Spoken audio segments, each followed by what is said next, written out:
الحمد لله رب العالمين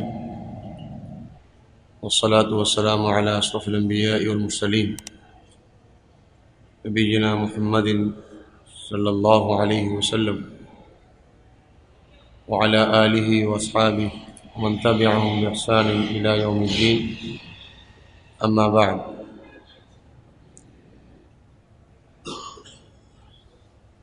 جیسا کہ آپ احباب نے سماعت کیا کہ آج ہمارے یہاں بیٹھنے کا مقصد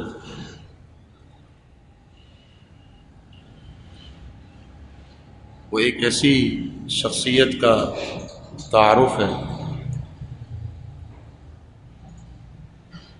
کہ جو کائنات کی سب سے افضل، سب سے محبوب اور سب سے عظیم ترین شخصیت ہے.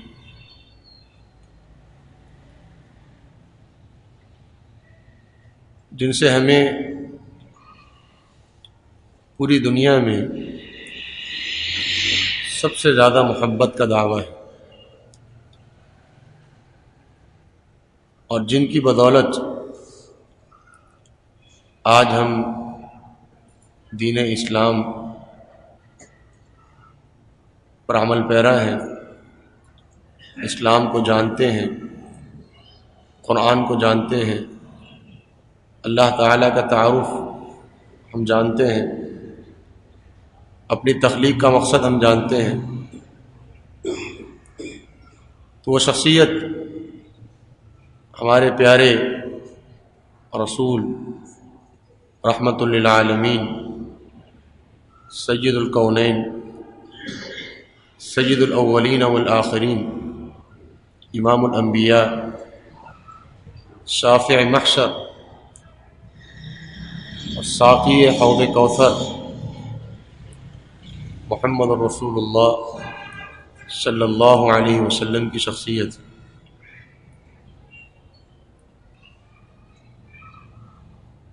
اور یہ واحد شخصیت ہے پوری کائنات میں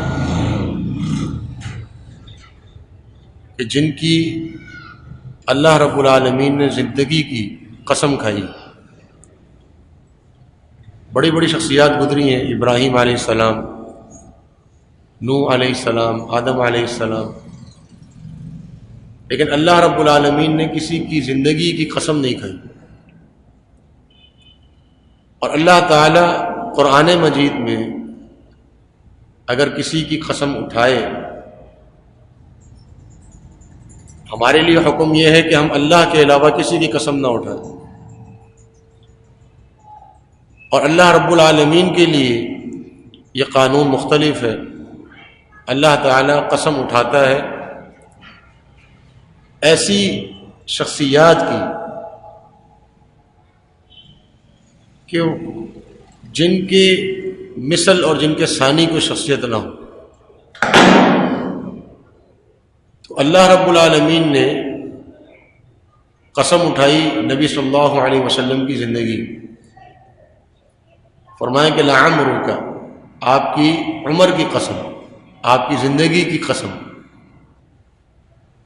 تو یہ قسم کھائی ہے اللہ رب العالمین نے نبی صلی اللہ علیہ وسلم کی زندگی.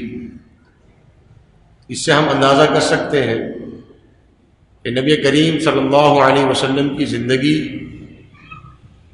کس قدر اہمیت کی حامل. اور پھر صرف یہی نہیں بلکہ اللہ رب العالمین نے ہمیں یہ بتایا کہ نبی صلی اللہ علیہ وسلم کا جو اسوہ ہے اور جو سیرت ہے وہ ہمارے لیے بہترین ہے. لقد كان لكم في رسول اللہ اسوۃ حسنہ، کہ اے مسلمانوں تمہارے لیے نبی صلی اللہ علیہ وسلم کی زندگی میں بہترین اسوہ ہے، بہترین کردار ہے، بہترین شخصیت سازی ہے. وہ سانچہ ہے یہ نبی صلی اللہ علیہ وسلم کی سیرت کہ اس سے بہترین سانچہ تمہیں اپنی سیرت، اپنے کردار، اپنی شخصیت کو بنانے کے لیے اور نہیں مل سکتا. تو یہ آپ صلی اللہ علیہ وسلم کی زندگی کی اہمیت ہے۔ صحابہ کرام رضوان اللہ علیہم اجمعین اپنی اولادوں کو نبی صلی اللہ علیہ وسلم کی سیرت یوں پڑھاتے تھے جیسے قرآن مجید کی تعلیم دی جاتی ہے، جیسے قرآن مجید کی تعلیم دی جاتی ہے۔ اس سے کیا معلوم ہوا کہ آپ صلی اللہ علیہ وسلم کی زندگی اور آپ کے فرامین اس کی وہی حیثیت ہے جو حیثیت دین کے اندر قرآن مجید کی، کیونکہ انسان قرآن مجید پر عمل اس وقت تک کر نہیں سکتا جب تک کہ نبی صلی اللہ علیہ وسلم کی زندگی کی صورت میں اس کے سامنے قرآن مجید کی شرح موجود نہ ہو، وضاحت موجود نہ ہو۔ تو آج ہم اپنی اولادوں کو قرآن مجید تو پڑھاتے ہیں، بعض احباب کو اللہ تعالیٰ توفیق دیتا ہے، وہ حفظ بھی کرا دیتے ہیں، نادرہ کی تعلیم کا بھی اہتمام ہوتا ہے، لیکن ہمارے نبی کریم صلی اللہ علیہ وسلم کی جو سیرت ہے اس کی تعلیم کا کوئی اہتمام نہیں۔ آپ ذرا غور کر لیجئے، ہمارے بچے اسکول میں جاتے ہیں، اسکولوں میں نبی صلی اللہ علیہ وسلم کی سیرت کتنی تعلیم دی جاتی ہے؟ کوئی کتاب خاص ہو نبی صلی اللہ علیہ وسلم کی سیرت کے حوالے سے؟ کوئی کتاب خاص ہو؟ پہلے نوجوان اور بچے ان کو کچھ وقت ملتا تھا، اپنے والدین کے ساتھ بیٹھتے تھے، بزرگوں کے ساتھ بیٹھتے تھے، علماء کی صحبت میں بیٹھتے تھے، کچھ نبی صلی اللہ علیہ وسلم کی زندگی کے واقعات سن لیا کرتے تھے، ان کے ذہنوں میں بیٹھ جایا کرتے تھے۔ اب آج نہ والدین کے پاس وقت ہے نہ اولاد کے پاس وقت ہے، ان کی اپنی اپنی مصروفیات ہیں۔ پھر اس سے بڑھ کر ایک فتنہ جو آج ہمارے پاس موجود ہے موبائل کی صورت میں، اس نے جو نوجوان نسل کا، ان کی جو ذہنی اپروچ کا، سوچ اور فکر کا جو جنازہ نکالا ہے وہ میری اور آپ کی سوچ سے اوپر ہے، ہم سوچ نہیں سکتے۔ جو حال کیا ہے اس موبائل نے ہمارے نوجوان نسل کی سوچ اور فکر کا۔ اب وہ کیا دیکھتا ہے؟ وہ یہ دیکھتا ہے کہ نبی صلی اللہ علیہ وسلم معاذ اللہ ثم معاذ اللہ بڑے متشدد تھے، اسلام جو ہے وہ تو تلوار سے پھیلا ہے، اور نبی صلی اللہ علیہ وسلم تو جہاد کا حکم دیا کرتے تھے، قتل و غارت گری کیا کرتے تھے۔ نبی صلی اللہ علیہ وسلم تو بس عرب کے لیے بھیجے گئے تھے۔ نبی صلی اللہ علیہ وسلم کی زندگی کے وہ پہلو، آپ صلی اللہ علیہ وسلم کے کردار اور شخصیت کے وہ جو پہلو ہیں، وہ مناظر ہیں، وہ مراحل ہیں جو ہمارے نوجوانوں کے سامنے ہونے چاہیے، موجود نہیں۔ تو کردار سازی کیسے؟ یہی وجہ ہے کہ آج سے پہلے نبی صلی اللہ علیہ وسلم کی نام پر انگلی اٹھتی تھی، نوجوان گردنیں کٹوانے کے لیے تیار ہو جاتے تھے، محبت کا ایک عالم تھا۔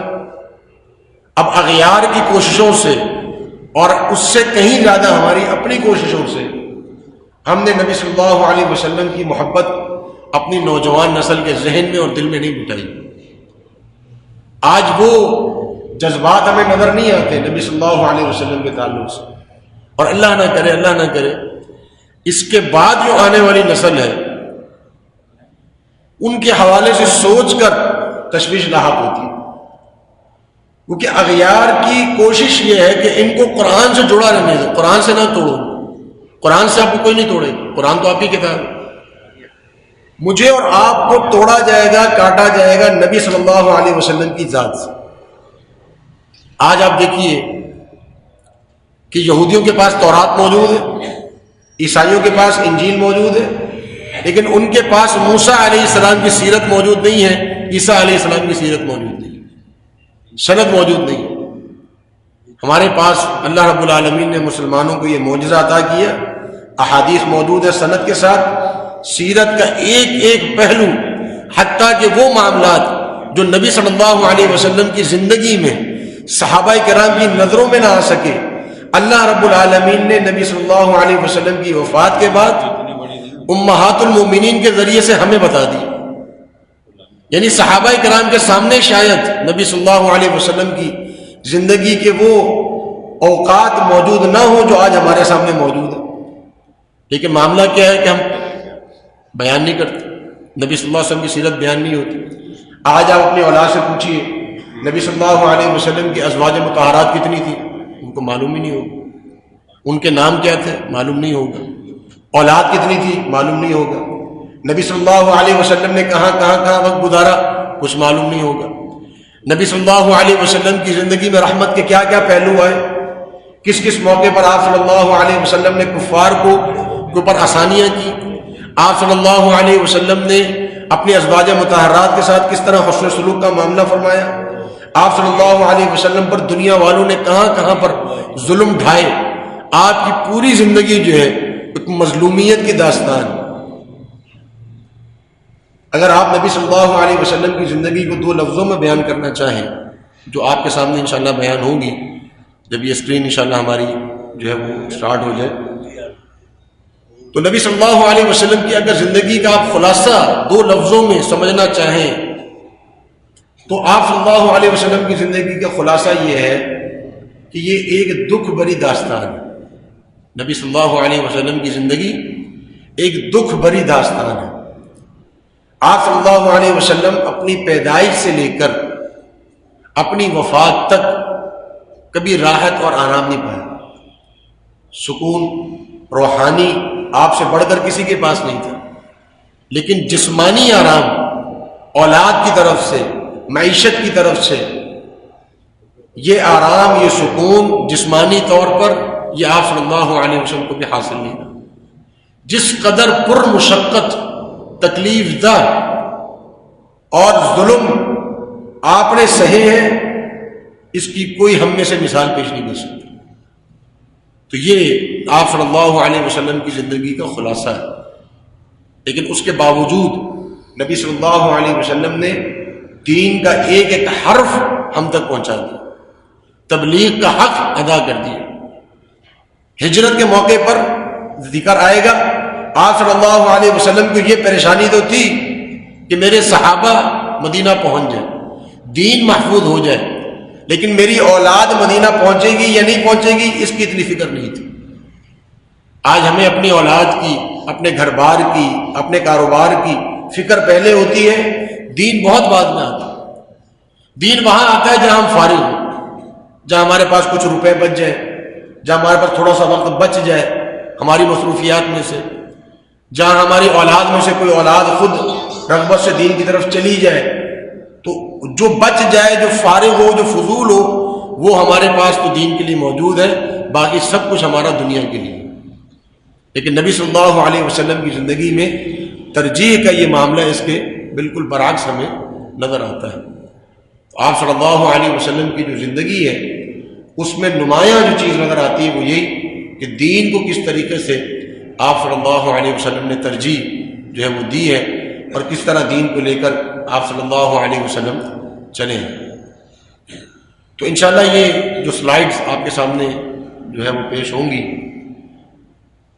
تو یہ سیرت کے حوالے سے، اور یہ تقریباً 30-40 سلائیڈز جو ہے وہ بنائی ہیں، اور یہ صرف اس لیے ہے کہ تاکہ جو ہمارے بھائی ہیں، جو بہنیں ہیں مسلمان، وہ ایک نشست میں نبی صلی اللہ علیہ وسلم کی سیرت کا خلاصہ سمجھیں۔ دیکھیں، آپ صلی اللہ علیہ وسلم کی جو زندگی ہے اس کے لیے تو سال بھی لگا لیں، سالوں بھی لگا لیں تو کم ہے۔ آپ صلی اللہ علیہ وسلم کی زندگی کا حق تو یہ ہے کہ ایک ایک دن پر اور ایک ایک گھڑی پر بحث کی جائے، بتایا جائے کہ فلاں وقت فلاں دن آپ صلی اللہ علیہ وسلم نے کیا کیا، لیکن ہمارے پاس اتنا وقت نہیں ہے۔ تو لہذا کوشش یہ ہوگی انشاءاللہ کہ نبی صلی اللہ علیہ وسلم کی جو زندگی کی چند جھلکیاں آپ کے سامنے جو ہے وہ پیش کی جائیں، اور چند اہم واقعات جو نبی صلی اللہ علیہ وسلم کی زندگی کے تعلق سے ہے انشاءاللہ، تو وہ ترتیب کے ساتھ آپ کے سامنے انشاءاللہ میں اس کو ذکر کروں گا۔ نبی کریم صلی اللہ علیہ وسلم کی زندگی جو ہے، آپ کی عمر جو دنیا میں گزری ہے وہ 63 سال۔ آپ صلی اللہ علیہ وسلم دنیا میں 63 سال کی زندگی گزاری، اور یہ قیمتی ترین 63 سال ہیں دنیا کی کسی بھی شخصیت کی اس سے قیمتی زندگی دنیا میں نہیں گزری۔ 63 سال آپ صلی اللہ علیہ وسلم نے گزارے، اور یہ وہ شخصیت ہے کہ جن سے اللہ رب العالمین کو سب سے زیادہ محبت ہے۔ تو یہ 63 سال کس طرح گزارے آپ صلی اللہ علیہ وسلم نے کہ ان میں سے آپ صلی اللہ علیہ وسلم کی جو زندگی کا آغاز ہے، جس میں آپ صلی اللہ علیہ وسلم نے کی جو پیدائش ہے وہ 571 عیسوی بنتی ہے۔ سال کے حوالے سے کچھ اختلاف ہے۔ 571 عیسوی سے مراد یعنی عیسیٰ علیہ السلام کی پیدائش سے لے کر نبی صلی اللہ علیہ وسلم کی پیدائش کے درمیان 571 سال کا فاصلہ ہے۔ تو نبی صلی اللہ علیہ وسلم کی پیدائش سے لے کر آپ صلی اللہ علیہ وسلم کی بعثت تک یہ جو عرصہ بنتا ہے، جس کو ہم کہتے ہیں قبل از بعثت، یعنی نبی صلی اللہ علیہ وسلم کو نبوت ملنے سے پہلے۔ تو نبوت ملنے سے پہلے آپ صلی اللہ علیہ وسلم نے جو زندگی گزاری ہے وہ 40 سال۔ یہ آپ صلی اللہ علیہ وسلم نے 40 سال، 63 سال کل زندگی ہے، اس کل زندگی میں سے 40 سال آپ صلی اللہ علیہ وسلم نے بغیر نبوت کے گزارے۔ آپ کو نبوت نہیں ملی تھی، اور اللہ رب العالمین کی یہ سنت اور طریقہ ہے کہ اللہ رب العالمین انبیاء کو نبوت عطا کرتا ہے 40 سال کے بعد، سوائے عیسیٰ علیہ السلام۔ عیسیٰ علیہ السلام کو اللہ رب العالمین نے جوانی میں نبوت عطا کر دی تھی۔ اس کے علاوہ ان کے علاوہ جتنے بھی انبیاء ہیں، جتنے بھی رسول ہیں، سب کو اللہ رب العالمین نے 40 سال کے بعد نبوت عطا فرمائی۔ آپ صلی اللہ علیہ وسلم نے 40 سال مکہ میں گزارے، اور پھر 40 سال سے لے کر جب نبوت ملی تو 1 سال نبوت سے لے کر 13 سال نبوت تک، یعنی 13 سال آپ صلی اللہ علیہ وسلم نے مکہ میں گزارے۔ 1 سال نبوت سے لے کر 13 سال نبوت تک 13 سال آپ صلی اللہ علیہ وسلم نے مکہ میں گزارے۔ اس عرصے کو ہم کہتے ہیں آپ صلی اللہ علیہ وسلم کی مکی زندگی۔ یہ مکی زندگی کہلاتی ہے۔ قرآن مجید میں آپ صورتیں پڑھتے ہیں، ان صورتوں کے آغاز میں لکھا ہوتا ہے کہ یہ مکی صورت ہے اور یہ مدنی صورت ہے۔ تو یہ وہی فرق ہے، جو 13 سال آپ صلی اللہ علیہ وسلم نے مکہ میں گزارے، اس دوران جتنی صورتیں نازل ہوئیں وہ سب صورتیں مکی صورتیں کہلاتی ہیں۔ اور اس کے بعد 40 اور 13 یہ ہوگا 53 سال۔ آپ صلی اللہ علیہ وسلم نے 53 سال کی عمر میں ہجرت فرمائی۔ بزرگی کی عمر میں آپ صلی اللہ علیہ وسلم نے ہجرت فرمائی مدینہ کی طرف، اور مدینہ میں 1 ہجری سے لے کر 10 ہجری تک 10 سال آپ صلی اللہ علیہ وسلم نے مدینہ میں گزارے، اور 11 ہجری کو آپ صلی اللہ علیہ وسلم کی وفات ہوئی۔ 11 ہجری میں آپ صلی اللہ علیہ وسلم کی وفات ہوئی۔ تو یہ 10 سال جو آپ صلی اللہ علیہ وسلم نے مدینہ میں گزارے، یہ مدنی دور کہلاتا ہے۔ تو قرآن مجید کی وہ صورتیں جو مدینہ میں نازل ہوئیں وہ مدنی کہلاتی ہیں، اور ان دونوں ادوار میں بڑا فرق ہے۔ 13 سال آپ صلی اللہ علیہ وسلم نے مکہ میں گزارے، اور 10 سال آپ صلی اللہ علیہ وسلم نے مدینہ میں گزارے۔ 11 سال ہجرت میں آپ صلی اللہ علیہ وسلم کا انتقال ہوا۔ تو کل جو دور نبوت ہے، یعنی جو آپ صلی اللہ علیہ وسلم نے نبوت کا عرصہ گزارا، وہ 23 سال، 13 سال مکہ میں اور 10 سال مدینہ میں۔ تو یہ وہ 23 سال ہے جو اصل اہمیت کے حامل ہیں۔ 40 سال آپ صلی اللہ علیہ وسلم نے نبوت سے پہلے گزارے، وہ کس طرح گزارے وہ بھی ایک جو ہے وہ انشاءاللہ آپ کے سامنے اس کا تذکرہ ہوگا، وہ بھی بڑی اہمیت کے حامل ہے، جو آپ صلی اللہ علیہ وسلم نے جو سال مکہ میں گزارے ہیں اور جس طریقے سے گزارے ہیں۔ تو 40 سال قبل از بعثت، اس کے بعد منصب رسالت عطا ہوا۔ 13 سال آپ صلی اللہ علیہ وسلم نے مکہ میں گزارے، اور 10 سال جو ہے وہ مدنی دور کہلاتا ہے، اور 11 ہجری میں آپ صلی اللہ علیہ وسلم کی وفات ہوئی۔ اب اسلام سے قبل نبی صلی اللہ علیہ وسلم کو جب مبعوث فرمایا گیا، بھیجا گیا، تو یقیناً وہ حالات ایسے ہوں گے، وہ دور ایسا ہوگا جو اس بات کا تقاضا کرتا ہوگا کہ نبی صلی اللہ علیہ وسلم کو بھیجا جائے۔ یقیناً وہ ایسا دور ہوگا کہ جس میں نبی صلی اللہ علیہ وسلم کو بھیجنا ضروری ہوگا۔ اللہ رب العالمین نے دنیا کے ہزاروں لاکھوں سال میں سے نبی صلی اللہ علیہ وسلم کی جو بعثت کا سال ہے وہ یقیناً بڑی ہی جو ہے وہ اللہ رب العالمین نے اس کا انتخاب اس کی اہمیت کی وجہ سے کیا ہو. تو اس دور کو سمجھنا ضروری ہے کہ نبی صلی اللہ علیہ وسلم کو کن حالات میں بھیجا گیا, کون کون سے ادیان تھے. وہ تمام ادیان ایسے تھے کہ یقیناً اللہ رب العالمین ان سے راضی نہیں تھا. اگر اللہ رب العالمین ان ادیان سے راضی ہوتا تو پھر نبی صلی اللہ علیہ وسلم کو بھیجنے کی ضرورت نہیں تھی.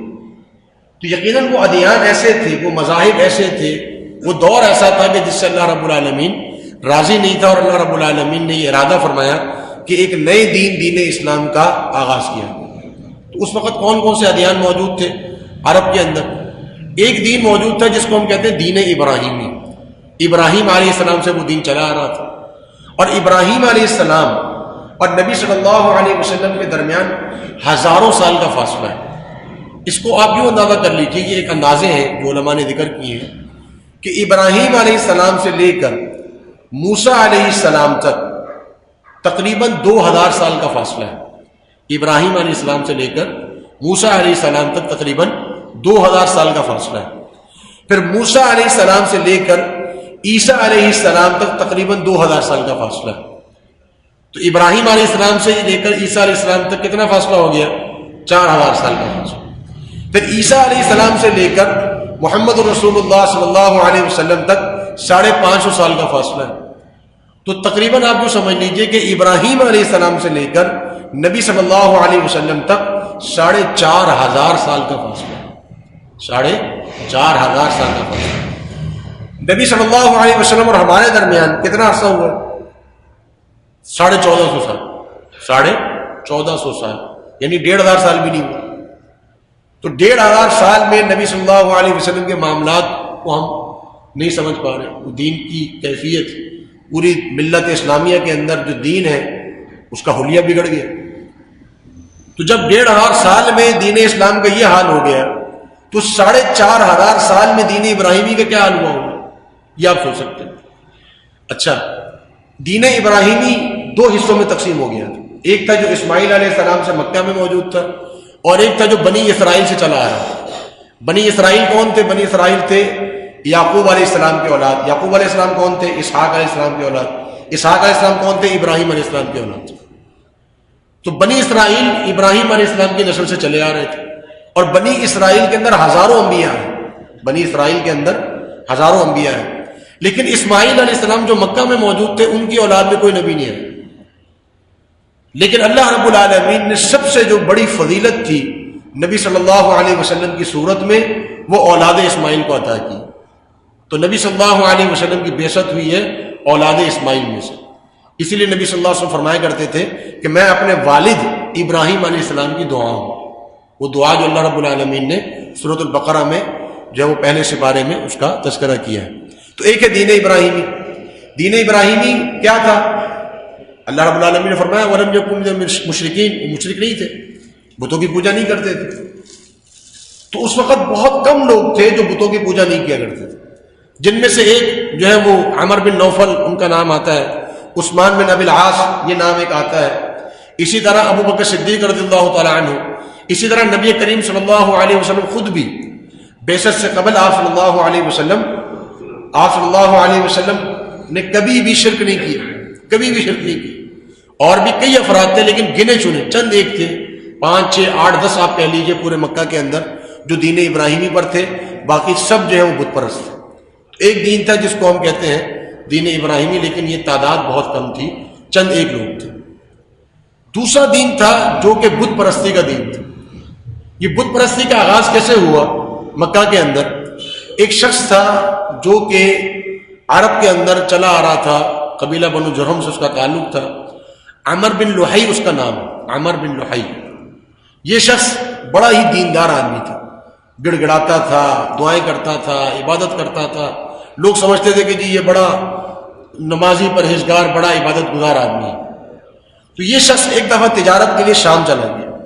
شام میں وہاں پر جو عیسائی تھے انہوں نے عیسیٰ علیہ السلام کے, مریم علیہ السلام کے بت بنائے ہوئے تھے, گرجا گھروں میں رکھے ہوئے تھے.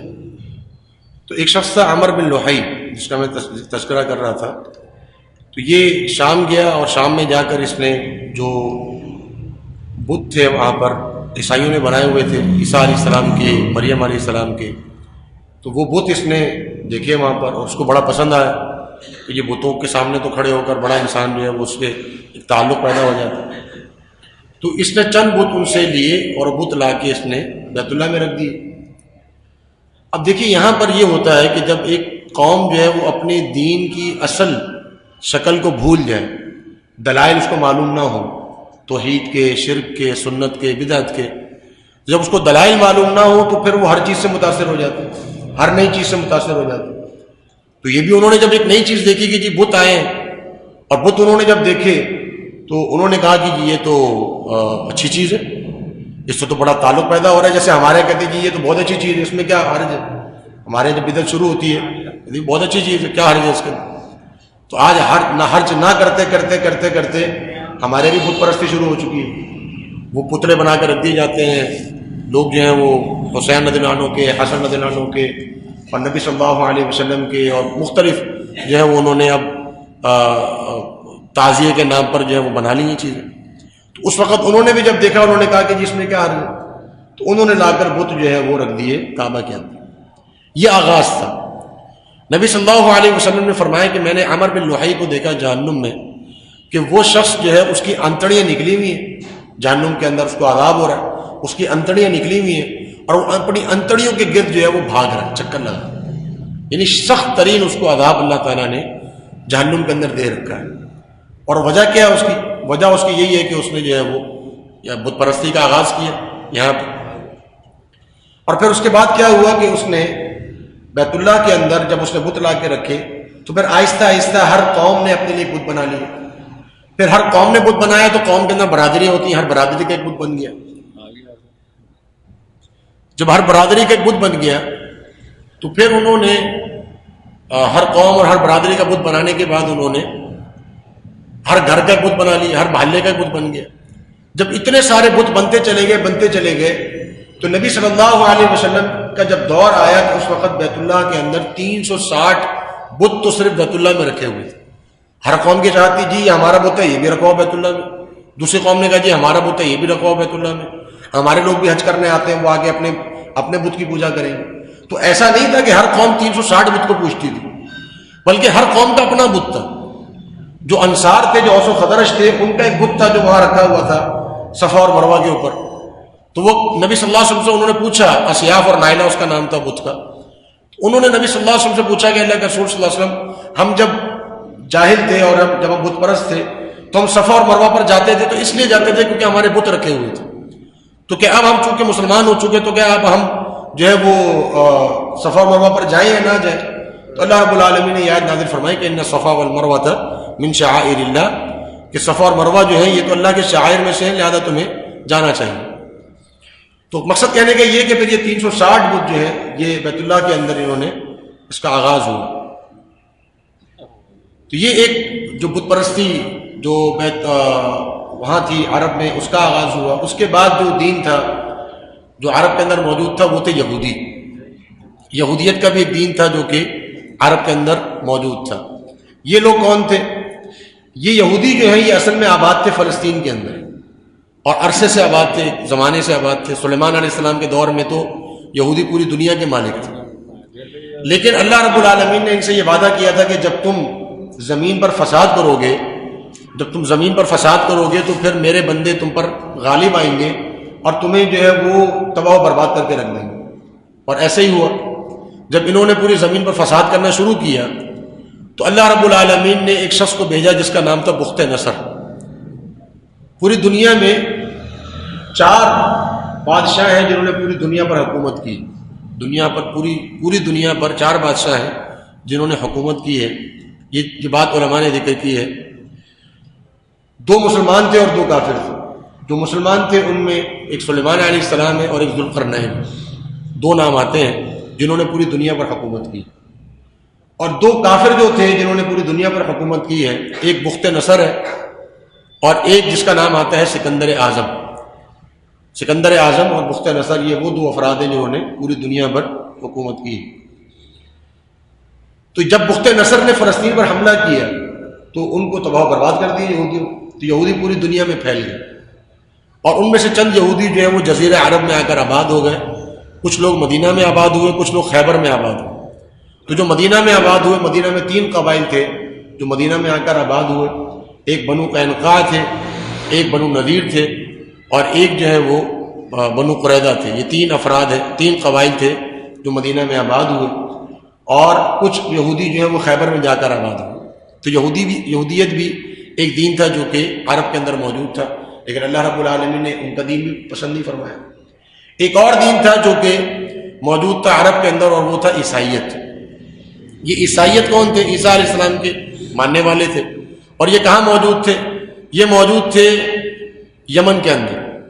یمن کا جو علاقہ, یمن اور نجران, یہ آج بھی جو علاقہ سعودی عرب سے منسلک ہے, یمن اور نجران کا, نجران بارڈر ہے سعودیہ کا یمن کے ساتھ.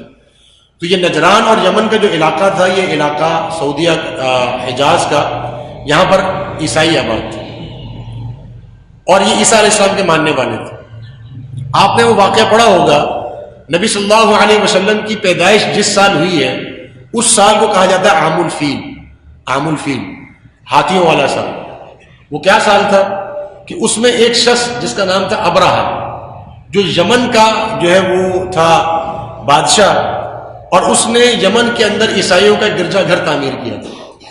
اور اس کا یہ ارادہ تھا کہ پوری جو عرب قوم ہے اس کو ان گرجا گھر کی طرف میں لاؤں, جس طرح لوگ جو ہے وہ بیت اللہ کی طرف جاتے ہیں اسی طرح طواف کرنے کے لیے اس گرجا گھر میں بھی آئیں. تو ایک عرب شخص جو تھا جس کو بیت اللہ سے بڑی محبت تھی, تو اس نے کیا کیا کہ اس نے جو ہے وہ جا کر گرجا گھر میں قضائے حاجت کری.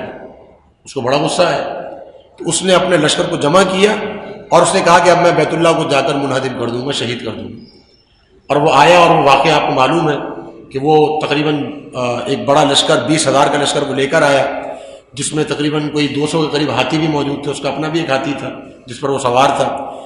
تو اللہ رب العالمین نے ان لوگوں کو, جو ابابیل پرندہ ہے اس کو, یا بعض کہتے ہیں کہ ابابیل جو ہے پرندوں کے جھنڈ کو کہتے ہیں, تو پرندوں کا جھنڈ اللہ رب العالمین نے بھیجا, جن کی چونچوں میں اور پنجوں میں کنکریاں تھیں. ان کنکریوں نے جو ہے وہ بم کا کام کیا. جس شخص میں پڑتی اس کے پرخچے اڑ جاتے, اس کے چیتڑے اڑ جاتے اس کے. تو اللہ رب العالمین نے فرمایا کہ الم تر کیف فعل ربک باصحاب الفیل الم یجعل کیدہم فی تضلیل وارسل علیہم طیرا ابابیل ترمیہم بحجارۃ من سجیل فجعلہم کعصف مأکول. تو اللہ رب العالمین نے ان کو کعصف مأکول بنا دیا. کعصف مأکول کا معنی کھایا ہوا بھوسا, یعنی اس طرح وہ پڑے ہوئے تھے اور ان کے جو ہے وہ جسم کے اعضاء بکھرے پڑے تھے. اللہ رب العالمین نے اس طریقے سے ان کو تباہ و برباد کر دیا. تو یہ واقعہ اللہ رب العالمین نے جو ذکر کیا, یہ عیسائیوں کا واقعہ تھا جو کہ وہاں پیش آیا. یمن کے عیسائی تھے جنہوں نے یہ معاملہ کیا تھا. اس وجہ سے اللہ رب العالمین نے عیسائیوں کو بھی ناپسند فرمایا اس حوالے سے. ایک اور دین جو اس وقت موجود تھا جو وہاں پر عرب کے اندر, وہ تھا مجوسیت کا دین. مجوسی جو ہے یہ فارس کا جو علاقہ ہے, جو آج کل ایران کہلاتا ہے, اور یہ رشیا کے کچھ علاقے, آذربائیجان, ترکمانستان اور اس طرف کے جو علاقے ہیں, یہ سارے علاقے فارس میں شمار ہوتے ہیں. تو یہ پورے علاقے یہاں پر مجوسیت کا دین موجود تھا. آج بھی اگر کبھی جانا ہو کسی ساتھی کا تو ایران کے اندر بھی, اور یہ جو رشیا سے جو ٹوٹے ہیں, جتنے بھی ممالک ٹوٹے ہیں, آذربائیجان وغیرہ ہیں, تو ان کے اندر آج بھی مجوسیوں کے عبادت خانے موجود ہیں. وہاں پر آتش کدہ موجود ہیں. مجوسی کس کی عبادت کرتے ہیں؟ مجوسی آگ کی عبادت کرتے تھے, اور آگ کو جلایا کرتے تھے اپنے عبادت خانے کے اندر, اور مسلسل ان کی وہ عبادت کیا کرتے تھے. تو اللہ رب العالمین نے اس دین کو بھی ناپسند فرمایا, کیونکہ یہ دین تھا ہی شرک کی بنیاد. آگ کی پجاری تھے, بلکہ آگ کے جو پجاری ہوتے ہیں وہ اصل میں شیطان کے پجاری ہوتے ہیں. تو یہ شیطان کے پجاری تھے. تو یہ چند ادیان موجود تھے جو اس وقت اس وہاں پر اللہ رب العالمین نے جن حالات میں نبی کریم صلی اللہ علیہ وسلم کو مبعوث فرمایا تھا. یہ جو احباب ابھی ہمارے ساتھ شریک ہوئے ہیں, ان کی جو ہے وہ ان کے تذکرے کے لیے, جیسے میں نے ذکر کیا تھا کہ آپ صلی اللہ علیہ وسلم کی جو زندگی ہے اس کا جو عرصہ بنتا ہے وہ اس طریقے سے ہے. 40 سال آپ صلی اللہ علیہ وسلم نے بعثت سے قبل گزارے, 13 سال آپ صلی اللہ علیہ وسلم کی مکی زندگی ہے, اور 10 سال آپ صلی اللہ علیہ وسلم کی مدنی زندگی ہے. تو 571 عیسوی سے لے کر 634 عیسوی تک آپ صلی اللہ علیہ وسلم نے کی حیات طیبہ ہے، اور 53 قبل از ہجرت سے لے کر 10 ہجری تک یا 11 ہجری تک آپ صلی اللہ علیہ وسلم کی زندگی۔ پھر اس کے بعد جو ادیان کا میں نے ذکر کیا اس میں بت پرستی ہے، اسی طرح مجوسیت ہے، اسی طرح میں نے ذکر کیا کہ یہودیوں کے 3 قبائل جو آباد تھے خیبر میں، مدینہ میں، اور یمن کے اندر بھی عیسائیت آباد تھے، اور ابرہا کا ایک حملہ تھا۔ تو یہ تمام ادیان جو ہیں وہ وہاں موجود تھے۔ اب اللہ رب العالمین نے جو نبی صلی اللہ علیہ وسلم کو مبعوث فرمایا مکہ میں، تو اس وقت ان کے عقائد کیا تھے؟ وہ عقائد بڑے قابل غور ہیں ہمارے لیے، تاکہ ہم یہ دیکھ سکیں کہ ہمارے معاشرے میں اور اس دور کے معاشرے میں عقائد اور نظریات کے تعلق سے کیا فرق تھا۔ اس دور میں جو ابو جہل اور ابو لہب ایسے بڑے بڑے جو طاغوت تھے، ان کا عقیدہ کیا تھا کہ ہمارا خالق اور مالک اللہ ہے۔ یعنی اللہ رب العالمین نے قرآن مجید میں یہ ذکر فرمایا کہ وَلَئِن سَأَلْتَهُم مَّن خَلَقَ السَّمَاوَاتِ وَالْأَرْضَ لَيَقُولُنَّ اللَّهُ، اگر آپ ان سے پوچھیں گے کہ تمہیں کس نے پیدا کیا، آسمان اور زمین کو کس نے پیدا کیا، تو یہ کہیں گے اللہ نے پیدا کیا۔ تو کہا کرتے تھے کہ ہمارا خالق اور مالک اللہ ہے، لیکن عقیدہ یہ تھا کہ اللہ تعالیٰ نے اپنے بعض بندوں کو بھی تصرف کا اختیار دیا ہو۔ اس کے بعض بندے ایسے ہیں جو بارش برسا سکتے ہیں، بعض ایسے ہیں جو اولاد دے سکتے ہیں، بعض ایسے ہیں جو رزق دے سکتے ہیں، بعض ایسے ہیں جو بیماری سے شفا دے سکتے ہیں۔ تو انہوں نے اپنے اپنے بندوں کو تقسیم کیا ہوا تھا کہ فلاں بت جو ہے وہ یہ کر سکتا ہے، فلاں بت جو ہے وہ یہ کر سکتا ہے۔ تو اپنے حساب سے انہوں نے اللہ تعالیٰ کے بعض مقرب بندوں کے اندر بھی صلاحیتوں کا اعتراف کرتے تھے۔ آج ہماری امت کے اندر بھی ایسے لوگ موجود ہیں جو یہ کہتے ہیں کہ جی غوث اعظم نعوذ باللہ فلاں ہیں، جا علی کے نعرے لگاتے ہیں، مختلف نعرے وہ لگاتے ہیں مدد کے حوالے سے۔ تو یہ ہماری امت کا بھی یہی حال ہے۔ تو نبی صلی اللہ علیہ وسلم نے جو مظلومیت کی زندگی گزاری، اس کے بعد امت کی یہ حالت ہو، تو کیا نبی صلی اللہ علیہ وسلم امت کی اس کیفیت سے راضی ہوں گے، اس عقیدے سے راضی ہوں گے؟ ہرگز نہیں ہوں گے۔ پھر اسی طرح ان کا عقیدہ یہ تھا کہ یہ بندے اللہ کے ہمارے سفارشی ہیں، وَيَقُولُونَ هَؤُلَاءِ شُفَعَاؤُنَا عِندَ اللَّهِ، یہ لوگ اللہ کے ہماری سفارش کرتے ہیں۔ آج ہماری امت کے بھی کئی لوگ ایسے ہیں، کہتے ہیں جی ہمارے پیر صاحب جو ہیں وہ تو ہماری نیا پار لگا دیں گے، آپ فلاں کی بیعت کر لیں، آپ فلاں کی بیعت کر لیں، تو اس کی بیعت آپ کر لیں گے تو پھر تو سمجھیں کہ آپ کا بیڑا پار ہو گیا۔ تو یہ جو بیڑے پار کرنے والے جو افراد ہیں اور یہ جو سوچ ہے، یہ آج ہماری امت کے اندر بھی موجود ہے۔ پھر اسی طرح ان بندوں کی عبادت کرنا، ان سے دعا مانگنا۔ آج قبروں پر جاتی ہے ہماری امت، اور آج ان کے اوپر نظر و نیاز چڑھاتے ہیں، چادریں چڑھاتے ہیں، وہاں جا کر دعائیں کرتے ہیں، منتیں مانگتے ہیں، دھاگے باندھتے ہیں۔ یہی سب چیزیں اس دور کے لوگ بھی کیا کرتے تھے۔ انہوں نے درخت بنائے ہوئے تھے، درختوں پہ جا کے دھاگے لٹکاتے تھے، بتوں کے جو ہے وہ ہاتھ کے ساتھ گلے میں دھاگے لٹکاتے تھے، ہماری منت کا دھاگا ہے، جب تک پورا نہیں کرو گے یہ دھاگا نہیں کاٹوں گا۔ آج ہمارے لوگ بھی ایسے کرتے ہیں، منتیں مانگتے ہیں، نظر و نیاز دیتے ہیں، بتوں کے نام کا وہ بتوں کے نام کا دیتے تھے، آج ہمارے جو ہے وہ قبروں کے نام کا دیتے ہیں، پیروں کے نام کا دیتے ہیں۔ ان کے نظر و نیاز جانور قربان کرنا۔ اللہ رب العالمین نے سورۃ المائدہ میں، سورۃ الانعام میں ان کا باقاعدہ ذکر فرمایا کہ یہ لوگ تو ایسے ظالم لوگ تھے کہ کہتے تھے کہ یہ جانور اللہ کے نام کا، یہ جانور فلاں بت کے نام کا۔ اگر اللہ کے نام کا جانور بیمار پڑ جاتا، وہ مر جاتا، ان کو پرواہ نہیں ہوتی۔ بت کے نام کا جانور بیمار پڑ جاتا تو اللہ کے نام کا جانور نکال کے بت کے نام پر کر دیتے۔ یعنی بتوں کی تعظیم زیادہ تھی بنسبت اللہ کے۔ آج ہمارا بھی یہی کیفیت ہے، آج ہماری بھی یہی حالت ہے۔ نماز نہیں پڑھیں گے، اللہ غیر اللہ کے نام کا نظر و نیاز ہم دے دیں گے، 11ویں شریف ہم کرا دیں گے۔ ہم جو غیر اللہ کے نام کے کام ہوں گے وہ ہم نے کرانے، اللہ کے نام کے کام ہم نہیں کرائیں گے۔ سنتوں کی پرواہ نہیں ہے، نئی سے نئی بدعتیں ہم نے کرنی ہے۔ تو یہی معاملہ اس دور کے لوگوں کا بھی تھا، اور نبی صلی اللہ علیہ وسلم نے جو زندگی گزاری ہے، جو محنت کی، وہ محنت ان عقیدوں کی اصلاح کی، ان عقیدوں کی، کہ ان کے یہ عقیدے درست ہو جائیں۔ تو جس عقیدے کی اصلاح کے لیے نبی صلی اللہ علیہ وسلم نے ساری زندگی محنت کی، آج امت انہی عقیدوں کو اختیار کر کے بیٹھی ہوئی، وہی عقیدے انہوں نے آج اس امت نے اپنائے ہوئے ہیں۔ اور دعویٰ یہ ہے کہ نبی صلی اللہ علیہ وسلم سے محبت، بزرگوں کے ناموں کا میلہ لگانا۔ آج پاکستان کے اندر کوئی دن ایسا نہیں گزرتا کہ جب کسی نہ کسی بزرگ کے نام کا عرس نہ منایا جاتا۔ اتنے دن نہیں ہے سال کے اندر جتنے سال میں عرس لگتے ہیں پاکستان کے اندر۔ تو یہ ناموں کا میلہ اس دور کے اندر بھی لگا کرتا تھا، آج بھی لگتا ہے۔ تو کیا فرق ہوا؟ نبی صلی اللہ علیہ وسلم نے جو محنت کی اس کا کیا فائدہ ہوا؟ تو کیا آپ صلی اللہ علیہ وسلم کو یاد نہیں آئے گا اس امت کو دیکھ کر کہ میں نے ابو جہل سے جو مخالفت کی کیوں کی؟ میں نے ابو لہب سے جو میں نے لڑائیاں لڑی اور اس نے جو مجھے برا بنا کہا، میرے راستے میں کانٹے بچھائے اور میرے اوپر اونٹ کی اوجڑی لا کر رکھ دی، مجھے ہجرت پر مجبور کر دیا، طائف والوں نے جو پتھر مار مار کے مجھے لہو لہان کر دیا، تو نبی صلی اللہ علیہ وسلم جب اپنے ان لوگوں سے محبت نہ کر سکے اس امت سے محبت کریں گے؟ نہیں کریں گے۔ وجہ کیا ہے؟ وجہ یہ ہے کہ جن عقیدوں کی اصلاح کے لیے نبی صلی اللہ علیہ وسلم آئے تھے وہی عقیدے اس امت نے اختیار کر لی۔ پھر اخلاقی حالت کیا تھی اس دور میں؟ چوری اور ڈاکہ، پوری بستیاں، پورے قبیلے تھے جو ڈاکے پر پلتے تھے، ان کا کام ہی یہی تھا، کاروبار ہی یہی تھا۔ آج ہمارا کاروبار بھی یہی ہے، رشوت خوری، دھوکہ، خیانت، ملاوٹ، جھوٹ، جھوٹی قسم کھا کر اپنا مال بیچ دینا، چوری کرنا، یہ سب آج ہمارا کاروبار بنا ہوا۔ سود خوری، اللہ تعالیٰ معاف فرمائے کہ آج ہم میں سے شاید ہی کوئی شخص ہو جو سود سے بچا ہوا۔ سود تو یوں کھاتے ہیں کہ جیسے یہ کوئی بڑا لذیذ کوئی چیز ہے، بڑی منافع بخش چیز ہے۔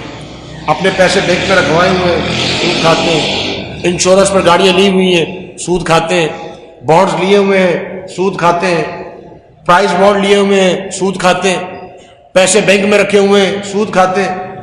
تو کون سی چیز ہے؟ کریڈٹ کارڈ لیے ہوئے ہیں، سود کھاتے ہیں۔ وہ کون سی چیز ہے جس پر آج ہم نے سود چھوڑا ہو؟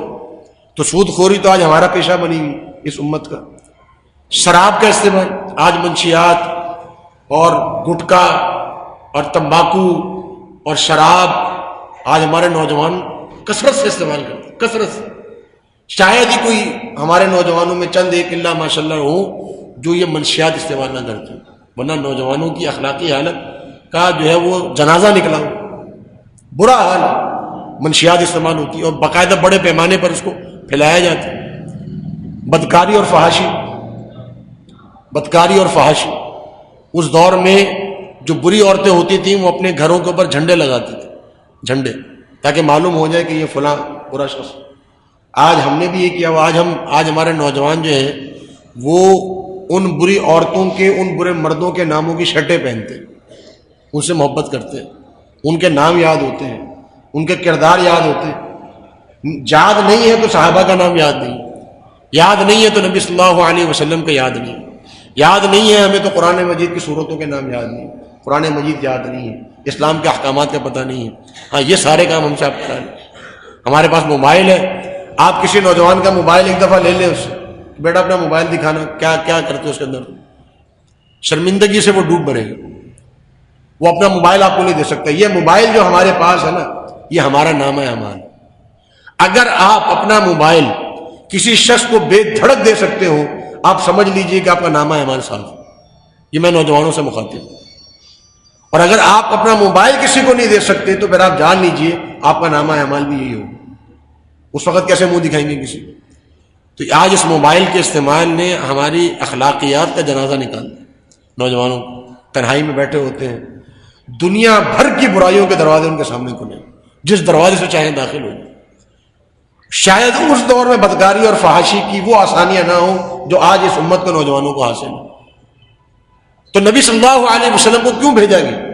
سیدنا جو جعفر تھے رضی اللہ تعالی عنہ، جعفر بن ابی طالب، ان سے جب نجاشی نے سوال کیا کہ بتاؤ تمہیں حکم کیا دیتا ہے، تو انہوں نے فرمایا کہ وہ ہمیں پاکیزگی کا حکم دیتا ہے، ہمیں تزکیے کا حکم دیتا ہے، ہمیں بری چیزوں سے روکتا ہے، ہمیں زنا سے اور فحاشی سے روکتا ہے۔ یہ جعفر بن ابی طالب نبی صلی اللہ علیہ وسلم کے احکامات بیان کر رہے ہیں۔ آج ہم اپنے نوجوانوں سے پوچھ لیں کہ جی اسلام کیا حکم دیتا ہے، وہ کچھ پتہ نہیں ہوگا۔ تو یہ بدکاری اور فحاشی، کمزور پر ظلم۔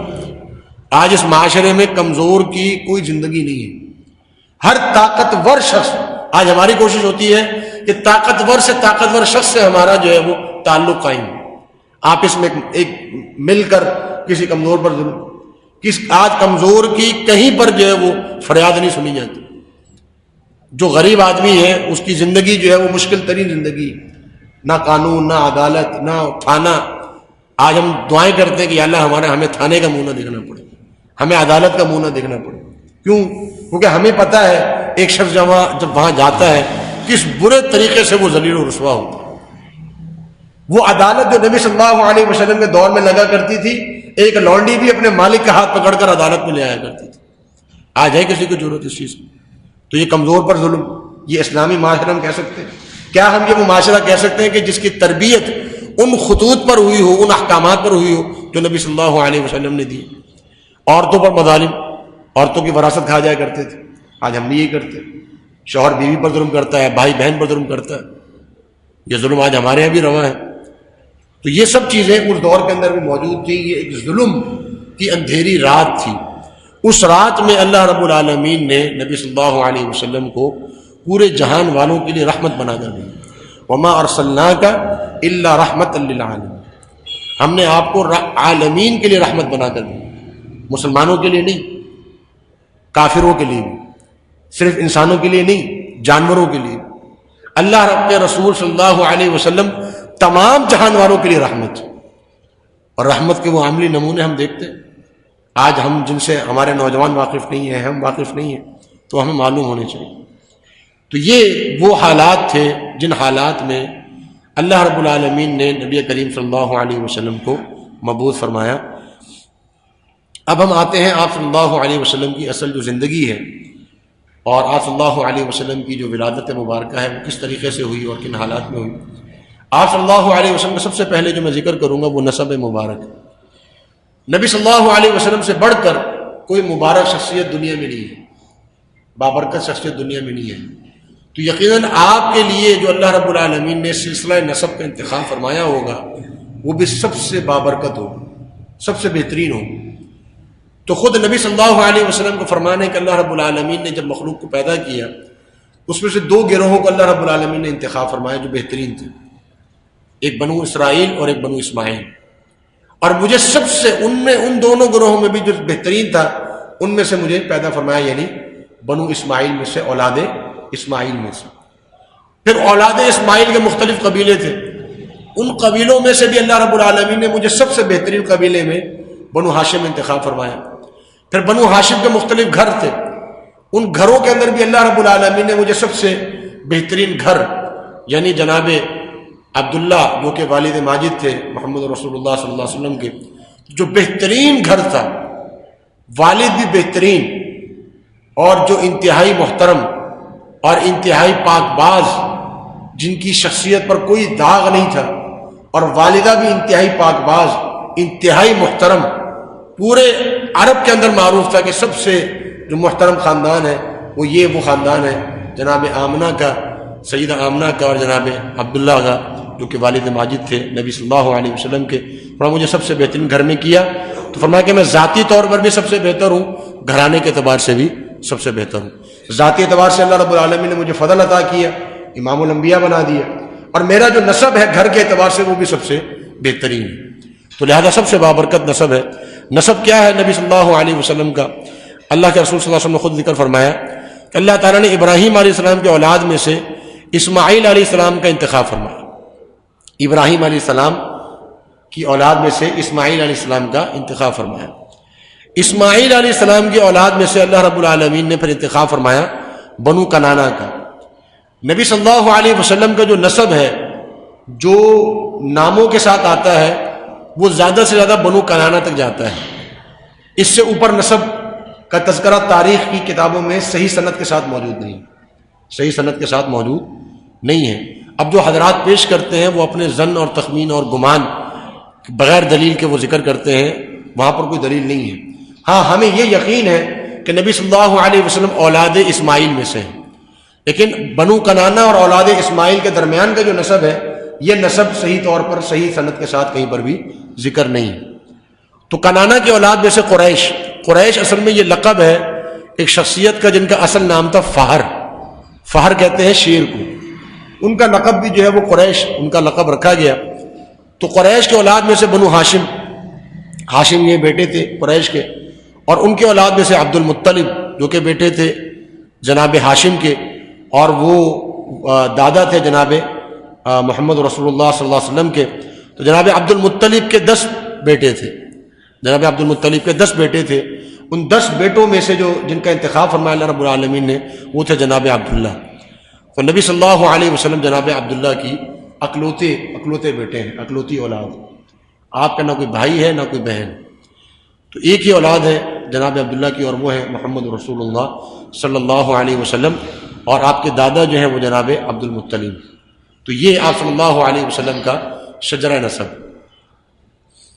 آپ صلی اللہ علیہ وسلم کی ولادت کہاں پر ہوئی اور کیسے ہوئی، کن حالات میں ہوئی؟ یہ جو گھر آپ کے سامنے ہے یہ وہ گھر ہے جہاں پر آپ صلی اللہ علیہ وسلم کی ولادت ہوئی تھی، اور اب اس کو جو ہے وہ باقاعدہ ایک لائبریری کا رخ جو ہے وہ دے دیا گیا ہے اس جگہ کو. یہ مکہ کے اندر مسجد حرام کے قریب جو ہے وہ یہ گھر موجود ہے. تو ولادت جو ہوئی، ولادت کے حوالے سے مختلف روایات موجود ہیں جن میں مختلف واقعات موجود ہیں. لیکن تاریخ کون سی تھی نبی صلی اللہ علیہ وسلم کی ولادت کی، یہ ایک اختلافی مسئلہ ہے. مختلف علماء نے مختلف مہینے ذکر کیے. کسی نے ربیع الاول ذکر کیا ہے، کسی نے رمضان ذکر کیا ہے، کسی نے شوال ذکر کیا ہے، کسی نے رجب ذکر کیا ہے. تو مہینوں میں بھی اختلاف ہے. پھر مہینے کے اندر اگر ربیع الاول کا ذکر کیا جائے تو ربیع الاول کی تاریخوں میں اختلاف ہے. کسی نے کہا 1 ربیع الاول کو، کسی نے 7 ربیع الاول کو، کسی نے 9 ربیع الاول کو، کسی نے 12 ربیع الاول کو. تو سب سے زیادہ علماء نے جس تاریخ کا ذکر کیا ہے اپنی کتابوں میں سند کے ساتھ، وہ تاریخ جو بنتی ہے وہ ہے 9 ربیع الاول کی. یعنی نبی صلی اللہ علیہ وسلم کی جو پیدائش، جو کہ ابن کثیر رحمہ اللہ، امام ذہبی رحمہ اللہ، ان سے پہلے جتنے بھی علماء گزرے ہیں انہوں نے اپنی اپنی جو کتابیں ہیں اس کے اندر یہ ذکر فرمایا ہے کہ 9 ربیع الاول آپ صلی اللہ علیہ وسلم کی پیدائش ہے، جو کہ عیسوی حساب سے 20 اپریل 571 عیسوی بنتی ہے. آپ صلی اللہ علیہ وسلم پیدائش آپ کی جو ہوئی وہ ہوئی رات کے وقت میں، مغرب کے بعد. نبی صلی اللہ علیہ وسلم کی جو پیدائش کا وقت ہے وہ رات کا ہے. اب جو اس وقت جو واقعات پیش آئے وہ واقعات مختلف روایات کے اندر مختلف واقعات کا تذکرہ ملتا ہے. جناب عبد الرحمن بن عوف رضی اللہ تعالیٰ عنہ کی جو والدہ ہیں وہ دائی تھی، اور وہ نبی صلی اللہ علیہ وسلم کی ولادت مبارکہ کے وقت موجود تھی سیدہ آمنہ کے گھر میں. تو ان سے کچھ روایات مستدرک حاکم کے اندر اور کچھ روایات جو ہے وہ طبرانی، معجم طبرانی کے اندر، جن کی سند جو ہے وہ حسن ہے، امام البانی نے حسن قرار دی ہے. تو کچھ واقعات موجود ہیں. اکثر واقعات تو بے سروپا ہیں جن کی کوئی سند نہیں ہے، لیکن جو صحیح واقعات یا سمجھے کہ کچھ سند ان کی درست ہے، اس میں سے ایک واقعہ یہ ہے کہ وہ فرماتی ہیں کہ میں نے دیکھا کہ پیدائش کے وقت ایک نور نکلا، کمرے سے ایک نور نکلا، اور اس نور کی وجہ سے مشرق اور مغرب روشن ہو گئے، یعنی دور دور تک میں نے دیکھا کہ روشنی پھیلی. تو یہ ایک واقعہ ہے جو کہ نبی صلی اللہ علیہ وسلم کی ولادت کے وقت جب وہ ذکر آتا ہے، اور اس کی سند جو ہے وہ کسی حد تک درست جو ہے وہ ہے. اسی طرح ایک اور واقعہ ہے جس کا تذکرہ میں نے یہاں نہیں کیا، وہ واقعہ مستدرک حاکم میں موجود ہے. فرماتی ہیں کہ رات کا وقت تھا اور ستارے نکلے ہوئے تھے، اور یوں محسوس ہوا کہ ستارے اتنے قریب آ گئے، یوں محسوس ہوا کہ یہ ستارے جو ہیں وہ گھر کے اندر ہی آ جائیں، اتنے قریب آ گئے ستارے. تو بعض علماء کا خیال یہ ہے کہ وہ ستارے نہیں تھے بلکہ وہ فرشتے تھے جو کہ ولادت کے وقت وہاں پر موجود تھے. تو یہ بھی ایک واقعہ ہے. ایک واقعہ اس کی سند بہرحال ضعیف ہے، اور یہ واقعہ بھی ذکر ہوتا ہے کہ 1000 سال سے جلتا فارس کا آتش کدہ، یہ آپ کے سامنے جو تصویر آ رہی ہے یہ آتش کدہ ہے جو فارسیوں کا، جہاں پر جو وہ آگ جلایا کرتے تھے اور مسلسل آگ جلتی تھی. ایک آتش کدہ تھا جو بہت بڑا مشہور آتش کدہ، یہ والا نہیں ہے، یہ تو میں نے ایک ویسی تصویر آپ کو دکھائی ہے. ایک بڑا مشہور آتش کدہ تھا جو ایران کے اندر موجود تھا، فارس میں، اور 1000 سال سے مسلسل اس میں آگ جلائی جا رہی تھی، آگ کبھی بجھی نہیں تھی. اس رات کو جو ہے وہ آگ بجھ گئی جب نبی صلی اللہ علیہ وسلم کی ولادت مبارکہ ہوئی. تو یہ بھی ایک روایت موجود ہے جس کی سند جو ہے وہ اکثر علماء نے ضعیف قرار دی. تو بہرحال یہ آپ صلی اللہ علیہ وسلم کی ولادت ہوئی 9 ربیع الاول کو، اور ولادت ہوئی ہے پیر کے دن، یعنی پیر کا دن جو ہے وہ شروع ہو گیا تھا، اور اس دن آپ صلی اللہ علیہ وسلم کی ولادت ہوئی. آپ صلی اللہ علیہ وسلم کا بچپن کیسے گزرا، یہ بھی ایک اہمیت کا حامل ایک معاملہ ہے، کیونکہ انسان کی جو تربیت ہوتی ہے وہ سب سے اہم تربیت کا جو مرحلہ ہوتا ہے وہ بچپن کا مرحلہ ہوتا ہے. جو تربیت اس کے بچپن میں ہو جائے اس کے نقوش انمٹ ہوتے ہیں، وہ کبھی بھی آپ مٹا نہیں سکتے. وہ جو تربیت جن خطوط پر ہو جاتی ہے بچے کی، اس لیے کہتے ہیں کہ بچے کی تربیت جو ہے وہ پالنے سے شروع ہو جاتی ہے. جب بچہ چھوٹے سے جھولے میں ہوتا ہے، پالنے میں ہوتا ہے، اس وقت سے بچے کی تربیت شروع ہو جاتی ہے. اور بچہ جب 4-5 سال کا ہو جائے تو بچے کے ذہن کے اندر عقیدہ اور نظریہ پختہ ہو چکا ہوتا ہے۔ یہودیوں کے اندر ایک روایت موجود ہے، آج بھی جو پکے یہودی ہیں، مختلف ان کے جو فرقے ہیں، تو ان کا ایک فرقہ ہے جو اپنے بچوں کو پیدا ہوتے ہی اپنے جو عالم ہیں ان کو سپرد کر دیتا ہے، اور وہ عالم کے پاس رہتے ہیں کتنے عرصے تک؟ جب بچہ 3 سال کا ہو، 3 سے 3.5 4 سال کا جب وہ ہو جاتا ہے تو وہ بچہ والدین کو واپس کر دیا جاتا ہے اور بتا دیا جاتا ہے کہ جی اب یہ بچہ کہیں پر بھی چلا جائے یہ ساری زندگی یہودی رہے گی۔ یعنی 3 سے 4 سال کے بچے کی ذہن سازی ہو چکی ہوتی ہے۔ آج ہمارے جو چھوٹے بچے ان کے کیا کرتے ہیں؟ ان کے ہاتھوں میں موبائل دے دیتے ہیں، ان کو کارٹون دکھا دیے۔ بچے کی تربیت کیسے ہو رہی ہے ماں باپ کو کوئی پرواہ نہیں ہوتی، اسکول میں ان کے ساتھ کیا ہو رہا ہے ان کو کوئی پرواہ نہیں ہوتی۔ تو بچے کا جو ذہن بنتا ہے اصل بچپن میں بن جاتا ہے، 4 سے 5 سال 6 سال، اس کے بعد اب بچے کی ذہن سازی نہیں کر سکتے۔ اس کے اندر جو تربیت آ گئی کہ بولنا کیسے ہے، گفتگو۔ اب آپ دیکھیے کہ آپ اگر کوئی زبان سیکھنے جائیں، آپ پنجابی سیکھنے جائیں، آپ چائنیز سیکھنے جائیں، آپ عربی سیکھنے جائیں، آپ نہیں سیکھ سکیں گے۔ لیکن وہ بچہ 2 سال کا وہ زبان سیکھ جاتا ہے۔ کیسے سیکھ جاتا ہے؟ اس کے اندر جو صلاحیت ہوتی ہے سیکھنے کی، اس نے اس وقت سیکھنا ہی سیکھنا ہے، تو وہ بڑی تیزی کے ساتھ سیکھ رہا ہوتا ہے۔ تو یہ اس وقت اس کی تربیت کا مرحلہ ہوتا ہے۔ تو نبی صلی اللہ علیہ وسلم کا بچپن بھی ہمارے لیے بڑا اہمیت کا حامل ہے، اور اسی کو دیکھتے ہوئے میں آپ کے سامنے جو عرض کرنا چاہتا ہوں وہ یہ کہ بچوں کی تربیت کا خیال کیا جائے۔ بڑے ہونے کے بعد کوئی تربیت نہیں ہو سکتی، تربیت ہوتی ہے بچپن میں، تو اس کا ہمیں خیال کرنا چاہیے۔ نبی صلی اللہ علیہ وسلم کے بچپن کے حوالے سے اللہ رب العالمین نے سورہ والضحیٰ کے اندر ایک آیت ذکر فرمائی ہے جو بڑی اہم ہے۔ فرمایا الم یجدک یتیما فآویٰ، کہ ہم نے آپ کو یتیم نہیں پایا تھا پھر ہم نے آپ کو پناہ دی۔ تو نبی صلی اللہ علیہ وسلم کا جو بچپن ہے وہ سراپا یتیمی ہے، اصل یتیمی، جس میں کوئی آپ صلی اللہ علیہ وسلم کا بھائی نہیں ہے، بہن نہیں ہے، والد فوت ہو گئے۔ اب یتیمی کیسے ہوئی؟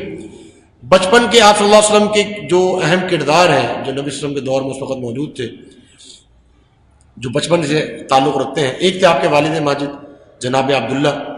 یہ بڑے ہی خوبصورت اور پاک دامن بیٹے تھے جناب عبد المطلب کے، اور سب سے چھوٹے بیٹے تھے جناب عبداللہ۔ ان کو ذبیح ثانی کہا جاتا ہے، ذبیح ثانی۔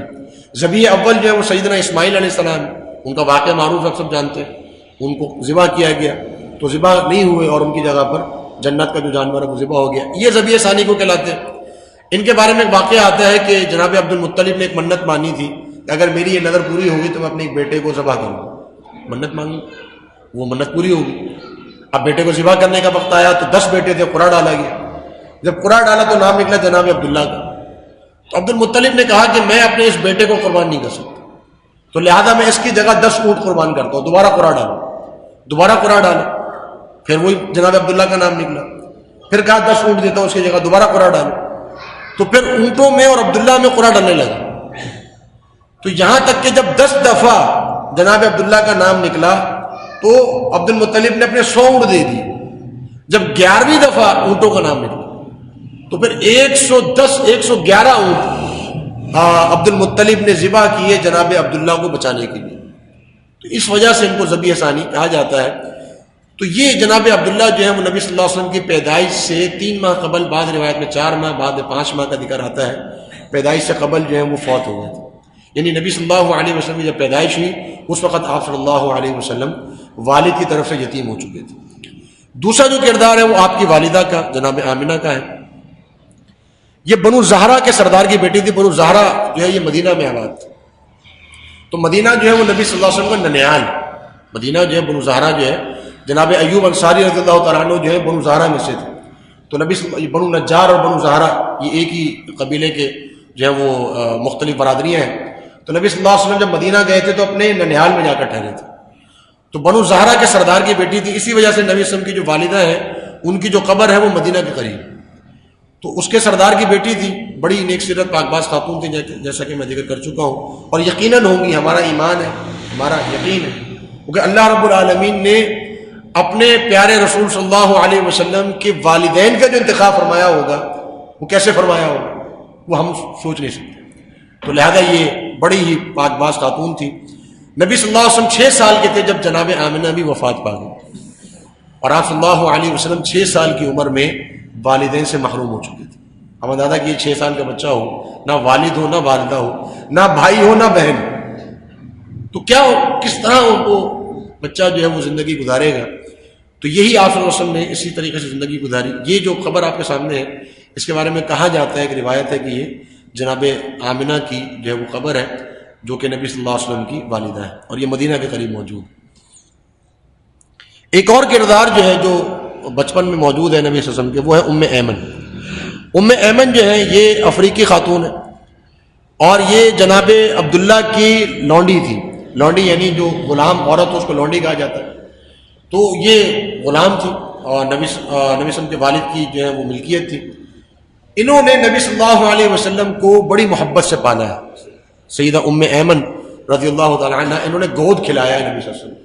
چھوٹے سے تھے جب سے ان کو پال رہی تھی اور نبی صلی اللہ علیہ وسلم ان کا بڑا احترام کیا کرتے تھے. جب آیا کرتی تھی تو ان کے لیے اپنی چادر بچھا دیا کرتے تھے. حالانکہ لونڈی تھی لیکن نبی صلی اللہ علیہ وسلم کے پاس جب بھی آیا کرتے تو یہ نبی صلی اللہ علیہ وسلم اپنی چادر مبارک اتارتے اس کو بچھاتے اور کہتے کہ آپ پوری والدہ کی جگہ پر ہیں.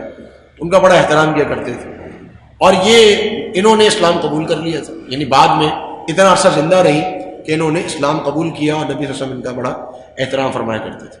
ایک اور کردار جو نبی صلی اللہ علیہ وسلم کے بچپن کے تعلق سے ہے وہ سیدہ حلیمہ سعدیہ رضی اللہ تعالی عنہ کا ہے. یہ معروف کردار ہے دائی حلیمہ جن کا نام مشہور ہے. یہ نبی صلی اللہ علیہ وسلم کی رضاعی والدہ تھی. ان کا واقعہ بڑا خوبصورت واقعہ ہے جو کہ مسند احمد وغیرہ کے اندر موجود ہے. فرماتی ہیں کہ میں جو ہے وہ ہم بنو سعد کے علاقے گئے تھے. بنو سعد مکہ سے تھوڑا دور جو ہے وہ ایک علاقہ ہے آج بھی موجود ہے. تو وہاں کے ہم تھے تو ہم نے وہاں پر ہم کھیتی باڑی کیا کرتے تھے. جانور تھے مویشی تھے ان پر گزر بسر ہوتی تھی. ایک دفعہ قحط آ گئی. نہ کھیتی ہوئی نہ ہی اونٹنیوں کے اندر دودھ باقی رہا.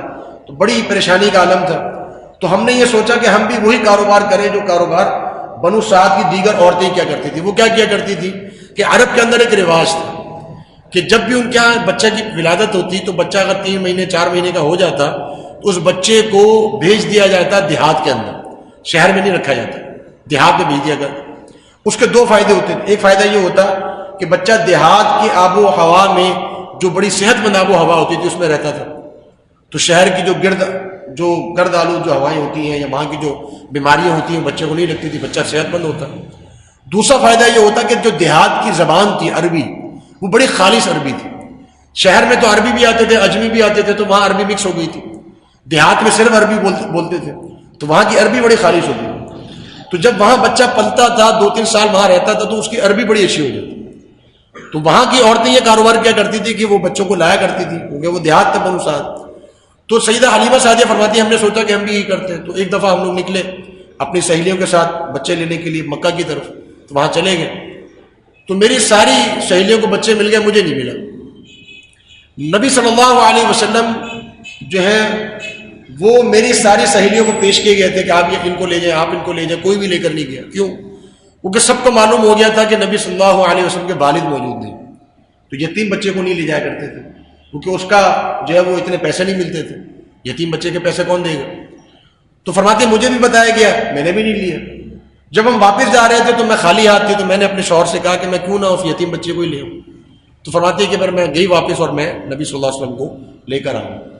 تو فرمایا کہ وہ دن تھا کہ ہماری خوش قسمتی کا آغاز ہوا. نبی صلی اللہ علیہ وسلم کو جب ہم نے گود لیا, فرماتے کہ جب ہم آ رہے تھے تو اس وقت جو میری گدی تھی جس پر میں سوار تھی وہ بڑی ہی بیمار تھی, چل نہیں پا رہی تھی. لیکن جیسے ہی ہم واپس کے لیے روانہ ہوئے تو وہ گدی ایسا چلے کہ سب کو پیچھے چھوڑ گئی. تو سہیلی کہنے لگی کہ یہ وہی ہے جانور جس پر تم آئی تھی؟ بنے گا وہی. پھر فرماتی ہے کہ اونٹنیوں میں دودھ نہیں تھا, بچے بھوک کے ہمارے رو رہے تھے. میں نے اپنے شوہر سے کہا کہ دیکھو شاید کچھ چارہ چر لیا اونٹنی نے, کچھ دودھ نکل آیا ہو. تو گئے تو اونٹنی کو تھن دودھ سے بھرے ہوئے. وہ دودھ نکالا, ہم نے پیا, بچوں کو پلایا سیر ہو کے.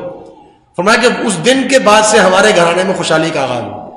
اور بنو سعد نے سب سے جو خوشحال گھرانہ تھا وہ ہمارا گھرانہ تھا. تو ایک عرصے تک جو 3 سال کا عرصہ ہے اس عرصے تک میں نے نبی صلی اللہ علیہ وسلم کو اپنے پاس رکھا. تو رضاعی والدہ ہے نبی صلی اللہ علیہ وسلم کی. آپ صلی اللہ علیہ وسلم جو ہے وہ اپنے رضاعی بھائیوں کے ساتھ بہنوں کے ساتھ بھی کھیلا کودا کرتے تھے, چھوٹے سے بچے تھے. تو فرماتے ہیں جب 3 سال کے ہوئے تو میں دوبارہ لے کر جناب آمنہ کے پاس آئی اور میں نے گزارش کی کہ مجھے اس بچے سے بڑی محبت ہوگی اور اس بیٹے کی بڑی برکت ہے آپ کی. تو میری گزارش یہ کہ کچھ عرصے کے لیے ہمیں دوبارہ آپ دے دیجیے. تو میں ان سے دوبارہ لے کر جو ہے واپس آئی اور پھر 4 سال 4.5 سال کا عرصہ جو ہے وہ تقریباً 6 ماہ سے لے کر 4 سال تک انہوں نے نبی صلی اللہ علیہ وسلم کی پرورش کی. اور 4 سال کے بعد ایک واقعہ پیش آیا جس کا میں آگے ذکر کرتا ہوں، جس کے بعد وہ پھر ان کو واپس لے گئی تھی. تو انہوں نے اسلام قبول کر لیا تھا اور نبی صلی اللہ علیہ وسلم کا بڑا احترام فرمایا کرتے تھے، اور اپنی رضائی بہن کا بھی بڑا جو ہے وہ خیال کیا کرتے تھے. رضائی بھائی تھے، انہوں نے بھی اسلام قبول کر لیا تھا، تو بڑی محبت کیا کرتے تھے نبی صلی اللہ علیہ وسلم سے. یہ سیدہ حلیمہ سعدیہ کا بعض روایت میں آتا ہے کہ یہ گھر ہے، یہ بنو سعد کی بستی ہے، اس میں یہ گھر آج تک جو ہے وہ موجود ہے.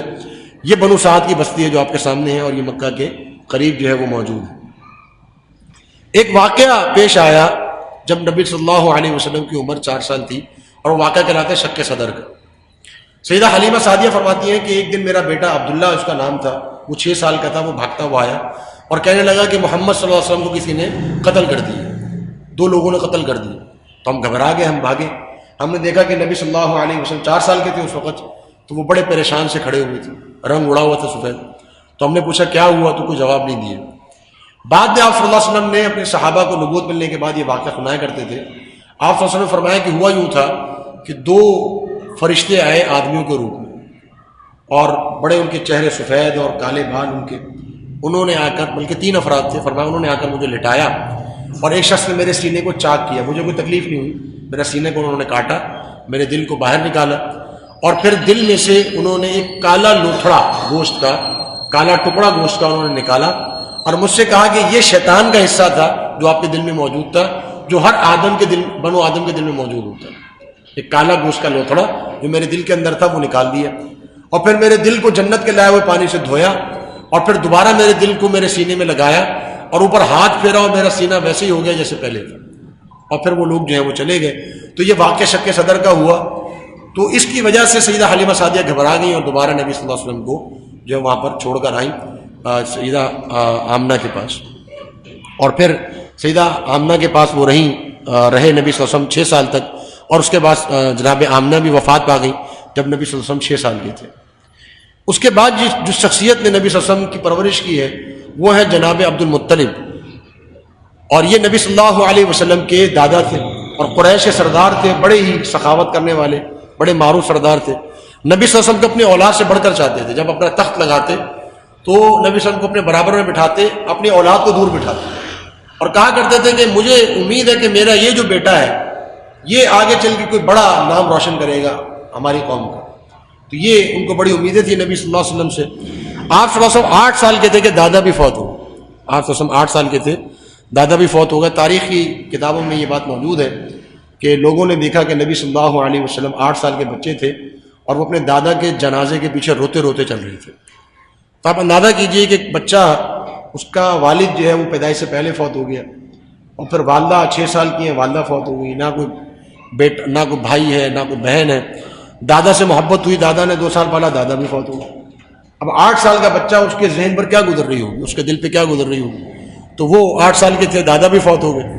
تو دادا نے اپنی وفات سے پہلے جس شخصیت کو بلایا وہ تھے جناب ابو طالب، جو کہ نبی صلی اللہ علیہ وسلم کے سگے چچا تھے. ویسے تو جناب عبد المطلب کے 10 بیٹے تھے، لیکن جناب ابو طالب اور جناب عبداللہ کی ماں ایک تھی، باقیوں کی ماں مختلف تھی. تو اس وجہ سے چونکہ ابو طالب اور جناب عبداللہ کی ماں بھی ایک تھی، باپ تو ایک تھے عبد المطلب، تو یہ سگے چچا تھے نبی صلی اللہ علیہ وسلم کے. تو فرمایا کہ یہ تمہارا بھتیجا ہے، تم نے اس کا جو ہے وہ خیال کرنا ہے. تو جناب ابو طالب نے اپنے اس بھتیجے کا خیال کیا اور خیال کرنے کا حق ادا کر دیا. بچپن بھی کفالت کی ان کی، لڑکپن میں بھی ان کی حفاظت کی، اور نبوت ملنے کے بعد بھی بھرپور دفاع کیا. جناب ابو طالب نے دفاع کا حق ادا کر دیا. نبی صلی اللہ علیہ وسلم کی نبوت ملنے کے بعد 10 سال تک جناب ابو طالب نے نبی صلی اللہ علیہ وسلم کا دفاع کیا. 10 سال تک. جو سب سے مشکل وقت تھا نبی صلی اللہ علیہ وسلم کا، اس مشکل وقت میں سب سے بڑا جو حامی تھا نبی صلی اللہ علیہ وسلم کے، جو مددگار تھے، وہ جناب ابو طالب تھے. لیکن اس کے باوجود بھی ہدایت کی توفیق اللہ کے ہاتھ میں. تو جناب ابو طالب کو ایمان لانے کی توفیق نصیب نہیں. اللہ رب العالمین نے نبی صلی اللہ علیہ وسلم نے فرمایا ہے انک لا تہدی من احببت ولکن اللہ یہدی من یشاء. اے نبی صلی اللہ علیہ وسلم، جس کو آپ چاہیں آپ ہدایت نہیں دے سکتے، جس کو اللہ چاہے اللہ اس کو ہدایت دے سکتے. آپ کی چاہت سے ہدایت نہیں مل سکتی، اللہ کی چاہت سے ہدایت ملتی ہے. تو جناب ابو طالب نے جو ہے وہ لڑکپن اور بچپن میں نبی صلی اللہ علیہ وسلم کی کفالت کی. تو یہ آپ صلی اللہ علیہ وسلم کا بچپن ہے. پھر نبی صلی اللہ علیہ وسلم کا لڑکپن اور جوانی کے جو چند اہم واقعات ہیں وہ میں آپ کے سامنے ذکر کرتا چلوں. نبی صلی اللہ علیہ وسلم نے اپنے بچپن میں ہی 8-9 سال کے تھے تو بکریاں چرانا شروع کر دی تھی، اور اس کی وجہ آپ صلی اللہ علیہ وسلم نے یہ ذکر فرمایا کہ اس کی وجہ یہ تھی کہ میں نے دیکھا کہ میرے جو چچا ہیں ابو طالب وہ خود بڑے غریب تھے، تو میں نے مناسب نہ سمجھا کہ میرا بوجھ بھی میرے چچا پر پڑی۔ ان کی اولادیں بھی تھی، جناب ابو طالب کے بچے بھی کافی تھے، ان کے اہل و عیال بھی کافی تھے، اور غربت و تنگستی تھی، تو فرمایا کہ مجھے مناسب نہیں لگا کہ میں جو ہے وہ اپنا بوجھ بھی خود اپنے چچا پر ڈال دوں، تو لہٰذا میں بکریاں چرایا کرتا تھا، لوگوں کی، اپنی نہیں، لوگوں کی بکریاں لیتا، مکہ سے باہر نکلتا، چراتا، 1-2 ہفتے کے بعد واپس آتا، بکریاں ان کو واپس کرتا، اور جو پیسے اجرت جو بنتی تھی وہ میں اسے لے لیا کرتا تھا۔ اس طرح میں اپنی گزر بسر کرتا تھا۔ تو یہ نبی صلی اللہ علیہ وسلم نے بچپن میں جو ہے وہ بکریاں چرائیں۔ پھر شام کا ایک سفر تجارت تھا جو آپ صلی اللہ علیہ وسلم نے کیا، اور یہ واقعہ جو ہے وہ مختلف احادیث کی کتابوں کے اندر موجود ہے۔ واقعہ بڑا ہی عجیب ایک واقعہ ہے۔ نبی صلی اللہ علیہ وسلم جب 14 یا 15 سال کے تھے تو جناب ابو طالب نے یہ ارادہ کیا کہ میں سفر کروں تجارت کا شام کی طرف، کچھ مال لے کے جاؤں شام اور وہاں بیچوں اور کچھ میں نفع کماؤں۔ تو نبی صلی اللہ علیہ وسلم کو اپنے چچا سے بڑی محبت تھی، تو نبی صلی اللہ علیہ وسلم نے فرمایا کہ چچا جان میں بھی آپ کے ساتھ جاؤں، آپ کو اکیلے نہیں جانے دوں گا، میں بھی آپ کے ساتھ جانا چاہتا ہوں۔ تو نبی صلی اللہ چچا ابو طالب نے کہا کہ نہیں بیٹا، ابھی آپ چھوٹے ہو، 14-15 سال کے ہو، اتنا لمبا سفر آپ کے لیے مناسب نہیں ہے، لہٰذا میں آپ کو نہیں لے جا سکتا۔ نبی صلی اللہ علیہ وسلم نے اصرار کیا، چچا نہ مانے۔ بہرحال جب چلے گئے تو لوگوں نے کہا ابو طالب دیکھو تمہارا بھتیجا پیچھے آ رہا ہے، تو جو نبی صلی اللہ علیہ وسلم پیدل قافلے کے پیچھے چلے آ گئے، تو پھر مجبوراً ابو طالب کو نبی صلی اللہ علیہ وسلم کو ساتھ جو ہے وہ اپنے لے جانا پڑا۔ تو جب شام کا جو پہلا علاقہ آتا ہے جس کو بحیرہ کی ایک بستی آتی ہے، بحیرہ یہ علاقے کا نام ہے، تو وہاں بحیرہ کے جو بستی ہے وہاں پر ایک راہب کی عبادت گاہ تھی جس کی تصویر آپ کے سامنے، یہ وہاں پر موجود تھا، ایک راہب، اس کی خانقاہ تھی۔ تو جب یہ قافلہ بحیرہ پہنچا، شام پہنچ گیا، بحیرہ میں انہوں نے پڑاؤ ڈالا، تو یہ راہب کبھی بھی، پہلے بھی جب قافلے آتے تھے قریش کے، عرب کے، تو راہب کبھی بھی اپنی عبادت خانے سے باہر نہیں نکلا تھا۔ اس دن وہ اپنے عبادت خانے سے باہر نکلا اور اس نے آ کر ان قافلے والوں کو کہا کہ کل آپ کی میرے ہاں دعوت ہے، آپ نے میرے ہاں کھانا کھانے آنا ہے۔ وہ انہوں نے دعوت قبول کر لی۔ اگلے دن جب لوگ آئے قافلے والے کھانا کھانے، تو اس راہب نے سب کو دیکھا اور کہا کہ آپ کسی شخص کو چھوڑ آئے، کوئی ایسی شخصیت ہے جس کو آپ لے کر نہیں آئے آج، جو آپ کے قافلے میں ہے۔ تو ابو طالب نے کہا کہ ہاں میرا بیٹا ہے، اس کو میں اپنے سامان کے پاس چھوڑا ہے، یعنی نبی صلی اللہ علیہ وسلم کو اپنا بیٹا قرار دیا، یہ عرب میں دستور تھا، بھتیجوں کو بیٹا کہہ دیا کرتے تھے۔ کہا میرا بیٹا، اس کو میں اپنے سامان کے پاس چھوڑ آیا ہوں، تو کہا اس کو بلائیے۔ تو نبی صلی اللہ علیہ وسلم کو بلایا گیا، آپ صلی اللہ علیہ وسلم نے تشریف لائے، تو راہب نے کہا کہ جی ہاں یہی وہ شخصیت ہے جن کو میں تلاش کر رہا ہوں۔ پھر انہوں نے ابو طالب سے کہا کہ ابو طالب سے یہ کہا کہ یہ آپ کے بیٹے نہیں ہیں، یہ آپ کے بیٹے نہیں ہو سکتے۔ ابو طالب نے کہا کہ جی ہاں یہ میرے بیٹے نہیں ہیں، یہ میرے بھتیجے ہیں، میرے چھوٹے بیٹے کے یہ بیٹے ہیں، چھوٹے بھائی کے بیٹے ہیں، وہ فوت ہو چکے تو اب میری کفالت میں، اس لیے میں نے بیٹا کہہ دیا۔ آپ کو کیسے معلوم ہو کہ یہ میرے بیٹے نہیں؟ اس راہب نے کہا کہ جب آپ کا قافلہ آ رہا تھا اور میں اپنی کھڑکی سے دیکھ رہا تھا تو میں نے دیکھا کہ کوئی پتھر اور کوئی درخت ایسا نہیں تھا جس نے آپ کو آپ کے قافلے کی طرف سجدہ نہ کیا۔ میں نے نشانیوں سے پہچانا کہ آپ کے قافلے کے اندر ایک نبی آ رہا ہے، اور یہ وہ نبی ہے، یہ وہ شخصیت ہے جس کا جو ہے وہ دنیا انتظار کر رہی ہے۔ عیسائیت اور یہودیت یہ پورے بڑے ادیان یہ اس نبی کا انتظار کر رہے ہیں، اور یہ اس نبی کی نشانی ہے۔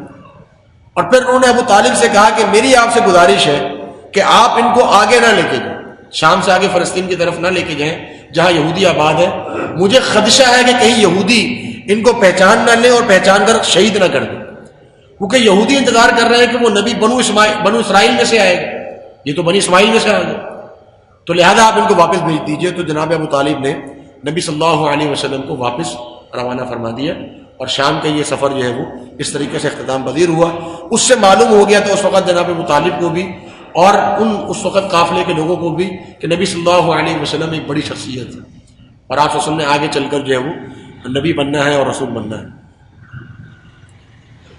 ایک اور واقعہ جو لڑکپن کا جوانی کا واقعہ ہے، حرب فجار، فجار کہتے ہیں گناہ گاروں، تو یہ ایک جنگ ہوئی تھی، بہت بڑی جنگ، جو کہ عرب کے درمیان قریش اور اس کے بعض قبیلوں کے درمیان ہوئی تھی، بہت بڑی جنگ تھی، اور گناہ گاروں کی جنگ اس کو اس لیے کہا جاتا ہے کیونکہ اس جنگ، یہ جو جنگ ہے، ویسے عرب کے اندر حرمت کے مہینے جو آتے ہیں تو حرمت کے مہینوں میں جنگ نہیں لڑی جاتی، حرمت کے مہینوں میں امن ہوتا ہے، لیکن یہ جنگ اتنی خطرناک تھی کہ حرمت والے مہینوں میں بھی یہ جنگ چلتی رہی، اس لیے کہتے ہیں یہ گناہ گاروں کی جنگ۔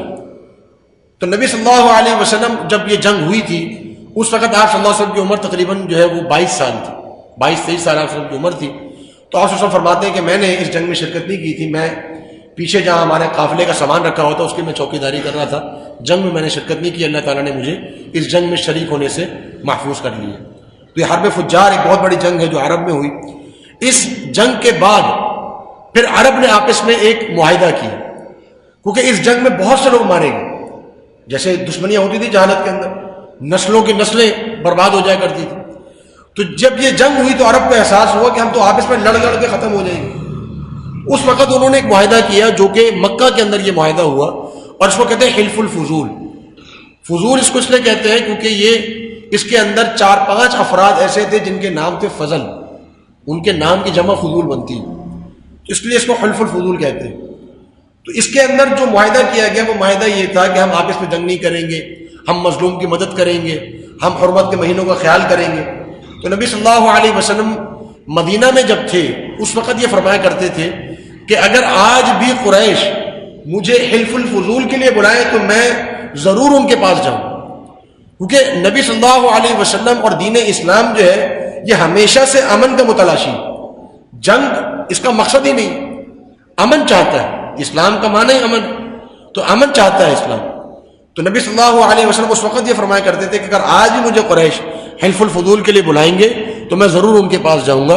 تو یہ معاہدہ ہوا، نبی صلی اللہ علیہ وسلم اس معاہدے میں شریک ہوئے، بڑی اہمیت کا حامل معاہدہ تھا، اور آپ صلی اللہ علیہ وسلم کو بھی اس معاہدے میں نمائندگی دی گئی تھی، اور آپ صلی اللہ علیہ وسلم بھی موجود تھے اس جنگ میں، اس معاہدے میں۔ پھر ایک تجارتی سفر کیا آپ صلی اللہ علیہ وسلم نے، نبی صلی اللہ علیہ وسلم تاجر آدمی تھے۔ یہ جو ہم سنتے ہیں نا کہ نبی صلی اللہ علیہ وسلم کو عرب کہا کرتے تھے صادق اور امین، سچے اور امانت دار، یہ صادق اور امین لقب آپ صلی اللہ علیہ وسلم کو اس لیے نہیں ملا تھا کہ آپ صلی اللہ علیہ وسلم مسجد میں رہتے تھے، اس لیے نہیں ملا تھا، بلکہ صادق اور امین لقب نبی صلی اللہ علیہ وسلم کو اس لیے ملا تھا کہ لوگوں نے تجارت دیکھی تھی نبی صلی اللہ علیہ وسلم، یعنی نبی صلی اللہ علیہ وسلم کی تجارت دیکھ کر آپ صلی اللہ علیہ وسلم کو صادق اور امین قرار دیا گیا، آپ صلی اللہ علیہ وسلم کے معاملے کو دیکھ کر آپ کو سچا اور امانت دار قرار دیا گیا۔ آج ہمارے تجار کے اندر، تاجروں کے اندر ایسے لوگ کیا موجود ہیں کہ جن کی امانت داری کے لوگ مثالیں دیں کہ جی یہ بڑا سچا آدمی ہے، یہ دھوکہ نہیں دیتا، اس کا وزن بالکل صحیح ہوتا ہے، یہ مال میں، اس کے مال میں کھوٹ نہیں ہوتا، یہ مال میں خیانت نہیں کرتا۔ تو ہمارے تاجروں کے اندر کیسے لوگ موجود ہیں؟ بہت کم ہوں گے، گنے چنے ہوں گے۔ نبی صلی اللہ علیہ وسلم نے فرمایا کہ قیامت سے قبل ایسا زمانہ آئے گا جب لوگ یہ کہیں گے کہ فلاں شہر کے اندر، فلاں قبیلے میں، فلاں محلے میں ایک آدمی ہے جو امانت دار ہے، یعنی امانت داری اس حد تک ختم ہو جائے گی لوگوں میں سے۔ آج ایسے ہی پورے شہر میں سے چند لوگ ہوتے ہیں، مارکیٹ میں آپ جب جاتے ہیں چند ایک لوگ ہوتے ہیں جن کے بارے میں لوگ کہیں کہ جی فلاں آپ اس کے پاس چلے جائیں، وہ آپ کو دھوکہ نہیں دے گا، وہ صحیح مال آپ کو دے گا۔ ایسا ہے یا نہیں؟ ایسا ہی ہے، جبکہ مارکیٹیں مسلمانوں کی ہیں، دکاندار مسلمان۔ تو صادق اور امین لقب جو نبی صلی اللہ علیہ وسلم کو ملا وہ تجارت کی وجہ سے آپ صلی اللہ علیہ وسلم کو ملا تھا۔ تو آپ صلی اللہ علیہ وسلم نے تجارتی سفر کیا، سیدہ خدیجہ رضی اللہ عنہا کا مال لے کر شام کی طرف گئے۔ جب واپس آئے تو سیدہ خدیجہ نے دیکھا کہ بڑا نفع ہوا، اس سے پہلے کبھی اتنا نفع نہیں ہوا۔ اپنے غلام سے پوچھا کہ کیا واقعہ ہے، تو انہوں نے بتایا کہ بڑی امانت داری کے ساتھ تجارت کی انہوں نے، اپنا مال بعد میں رکھتے تھے، آپ کا مال پہلے پیش کرتے تھے، آپ کے مال کی صحیح قیمت مانگتے تھے، اپنے مال کو پھر بھی جو ہے وہ اونے پانوں اور دام دے دیا کرتے تھے، آپ کے مال کی صحیح قیمت لگاتے تھے، تو بڑی امانت داری کے ساتھ کی۔ تو سیدہ خدیجہ رضی اللہ تعالی عنہا نے نبی صلی اللہ علیہ وسلم سے جو ہے وہ شادی کا پیغام بھجوایا۔ تو یہ شادی ہوئی آپ صلی اللہ علیہ وسلم سے سیدہ خدیجہ رضی اللہ عنہا کی، جب سیدہ خدیجہ کی عمر 40 سال تھی اور نبی صلی اللہ علیہ وسلم کی عمر 25 سال تھی۔ ایک واقعہ آتا ہے کہ سیدہ خدیجہ رضی اللہ عنہا نے اپنی لونڈی نفیسہ کو بھیجا نبی صلی اللہ علیہ وسلم کے پاس اور کہا کہ آپ پوچھیں جا کر کہ آپ کی عمر 25 سال ہو گئی، آپ کی شادی نہیں ہوئی، یہ کیوں ہے؟ کیونکہ عرب کے اندر تو رواج اور دستور تھا کہ 11-12 سال کی عمر میں شادی ہو جاتی ہے۔ ایک صحابی ہے عبداللہ بن عمر بن عاص، عبداللہ بن عمر بن عاص، ان کے درمیان اور ان کے والد عمر بن عاص دونوں کے درمیان 11 سال کا فرق ہے، یعنی عمر بن عاص کی شادی ہو گئی تھی جب وہ 10 سال کے تھے ان کے ہاں بیٹا ہوا جن کا نام انہوں نے رکھا عبداللہ، تو باپ اور بیٹے کی عمر کے درمیان کتنا فرق ہوا؟ 10 سال، 11 سال۔ تو اس عمر میں شادی ہو جایا کرتی تھی۔ آج ہمارے ہاں تو شادی ہوتی ہے جب بچہ یہ پاؤں پہ کھڑا ہو جائے گا، وہ کھڑے ہوتے ہوتے جب وہ معلوم ہو کہ وہ پاؤں پہ تو جو کھڑا ہونا ہے سو ہونا ہے، وہ پٹری سے اتر گیا اور اس نے جو گناہ کہ آج ہمارے پاس آسائشیں موجود ہیں نوجوانوں کے لیے، اللہ کے واسطے میں والدین سے مخاطب ہوں کہ اپنے اولاد کے اوپر رحم کریں، اپنے اولاد پر رحم کریں۔ آج کل کے جو حالات ہیں اور جو برائی اور فحاشی کے دروازے کھلے ہیں نوجوانوں کے سامنے، الامان والحفیظ، تو اپنے اولاد پر رحم کریں، شادی کے معاملات کو آسان کریں، چاہے بچے ہوں چاہے بچیاں ہوں، شادی کے معاملات میں تاخیر نہ کریں۔ آج ہمارے یہاں تو قانون بنا دیا گیا کہ 18 سال سے پہلے شادی نہیں ہو سکتی، ہمارے یہاں تو 18 سال کا بھی تصور نہیں ہے، بچی ہو جائے 25 سال 24 سال اس وقت سوچا جاتا ہے شاید رشتے دیکھنا شروع ہوتے ہیں، بچہ ہو جائے 27 سال کا 28 سال کا 30 سال، بچہ کیا ہے وہ بوڑھا ہو گیا۔ جو جوانی کی عمر تھی اب وہ اس نے کس طرح گزاری ہوگی، اس ماحول میں کوئی بھی جو ہے وہ اپنا تزکیہ کیسے کر سکتا ہے؟ اس ماحول کے اندر اس کی اگر شادی نہیں ہو، آپ خود اپنے آپ کو اس مقام پر رکھ کے دیکھیں، والدین اپنے آپ کو اس مقام پر رکھ کے دیکھیں۔ ایک شخص جو ہے وہ غیر شادی شدہ ہو، نوجوانی کی کیفیت ہو، ماحول ایسا ہو کہ قدم قدم پر اس کو گناہوں کی دعوت ہو، تو اپنے آپ کو محفوظ رکھ سکتے نہیں رکھ سکتے، تو اپنے بچوں پر رحم کیجیے۔ اور یہ جو ہمارے یہاں ایک ذہن بنا ہوا ہے کہ جی جب کمائی کرنے لگے گا جب شادی کریں گے، اللہ رب العالمین نے آپ کو جو ہے وہ یہ ضمانت دے دی کہ اگر فقیر ہوگے اللہ رب العالمین غنی کر دے اس شادی کے ذریعے سے، اللہ نے رزق دینا، آپ نے رزق دینا، رزق اللہ نے دینا۔ تو لہذا اس حوالے سے اپنے اولاد پر رحم کیجئے، اس چیز پر نظر ثانی کیجئے، شادیوں میں جلدی کیجئے، ورنہ یہ جو بدکاری اور فحاشی کے دروازے کھلے ہیں اس نے نسل کو تباہ و برباد کر دیا۔ تو نبی صلی اللہ علیہ وسلم سے پوچھا انہوں نے کہ آپ نے شادی کیوں نہیں کی، 25 سال آپ کی عمر ہوگی؟ تو انہوں نے کہا کہ اس وجہ سے میں نہیں کر سکا ہوں کیونکہ میرا اپنا گھر نہیں، میں چچا کے گھر میں رہتا ہوں، دوسرا میرے پاس اتنی کمائی نہیں ہے کہ میں اپنی جو ہے وہ زوجہ کا خرچہ اٹھا سکوں۔ یعنی اس قدر فقیری اور تنگدستی کا عالم تھا نبی صلی اللہ علیہ وسلم کو نوجوانی کے دور۔ آپ اندازہ کیجیے آج ہمارے نوجوان روتے ہیں جی جاب نہیں مل رہی، یہ نہیں مل رہا، وہ نہیں مل رہا۔ نبی صلی اللہ علیہ وسلم اس قدر فقیری اور تنگدستی میں تھے کہ اپنا گھر نہیں ہے اور اپنا معاش نہیں، پریشانی میں تجارت کر رہے تھے لیکن جو کماتے تھے وہ خرچ ہو جاتے، چچا پہ خرچ کر دیتے، اپنے بھائیوں پہ خرچ کر دیتے، کزن کے اوپر خرچ کر دیتے۔ تو یہ کیفیت تھی، اس کیفیت میں نبی صلی اللہ علیہ وسلم نے شادی فرمائی، اور یہ وہ گھر ہے سیدہ خدیجہ کا جہاں نبی صلی اللہ علیہ وسلم شادی کے بعد رہے ہیں۔ تو نبی صلی اللہ علیہ وسلم سیدہ خدیجہ کے گھر میں شادی کے بعد وہاں منتقل ہو گئے تھے۔ یہاں پر ہم تھوڑا وقفہ لیں گے نماز کے بعد انشاءاللہ دوبارہ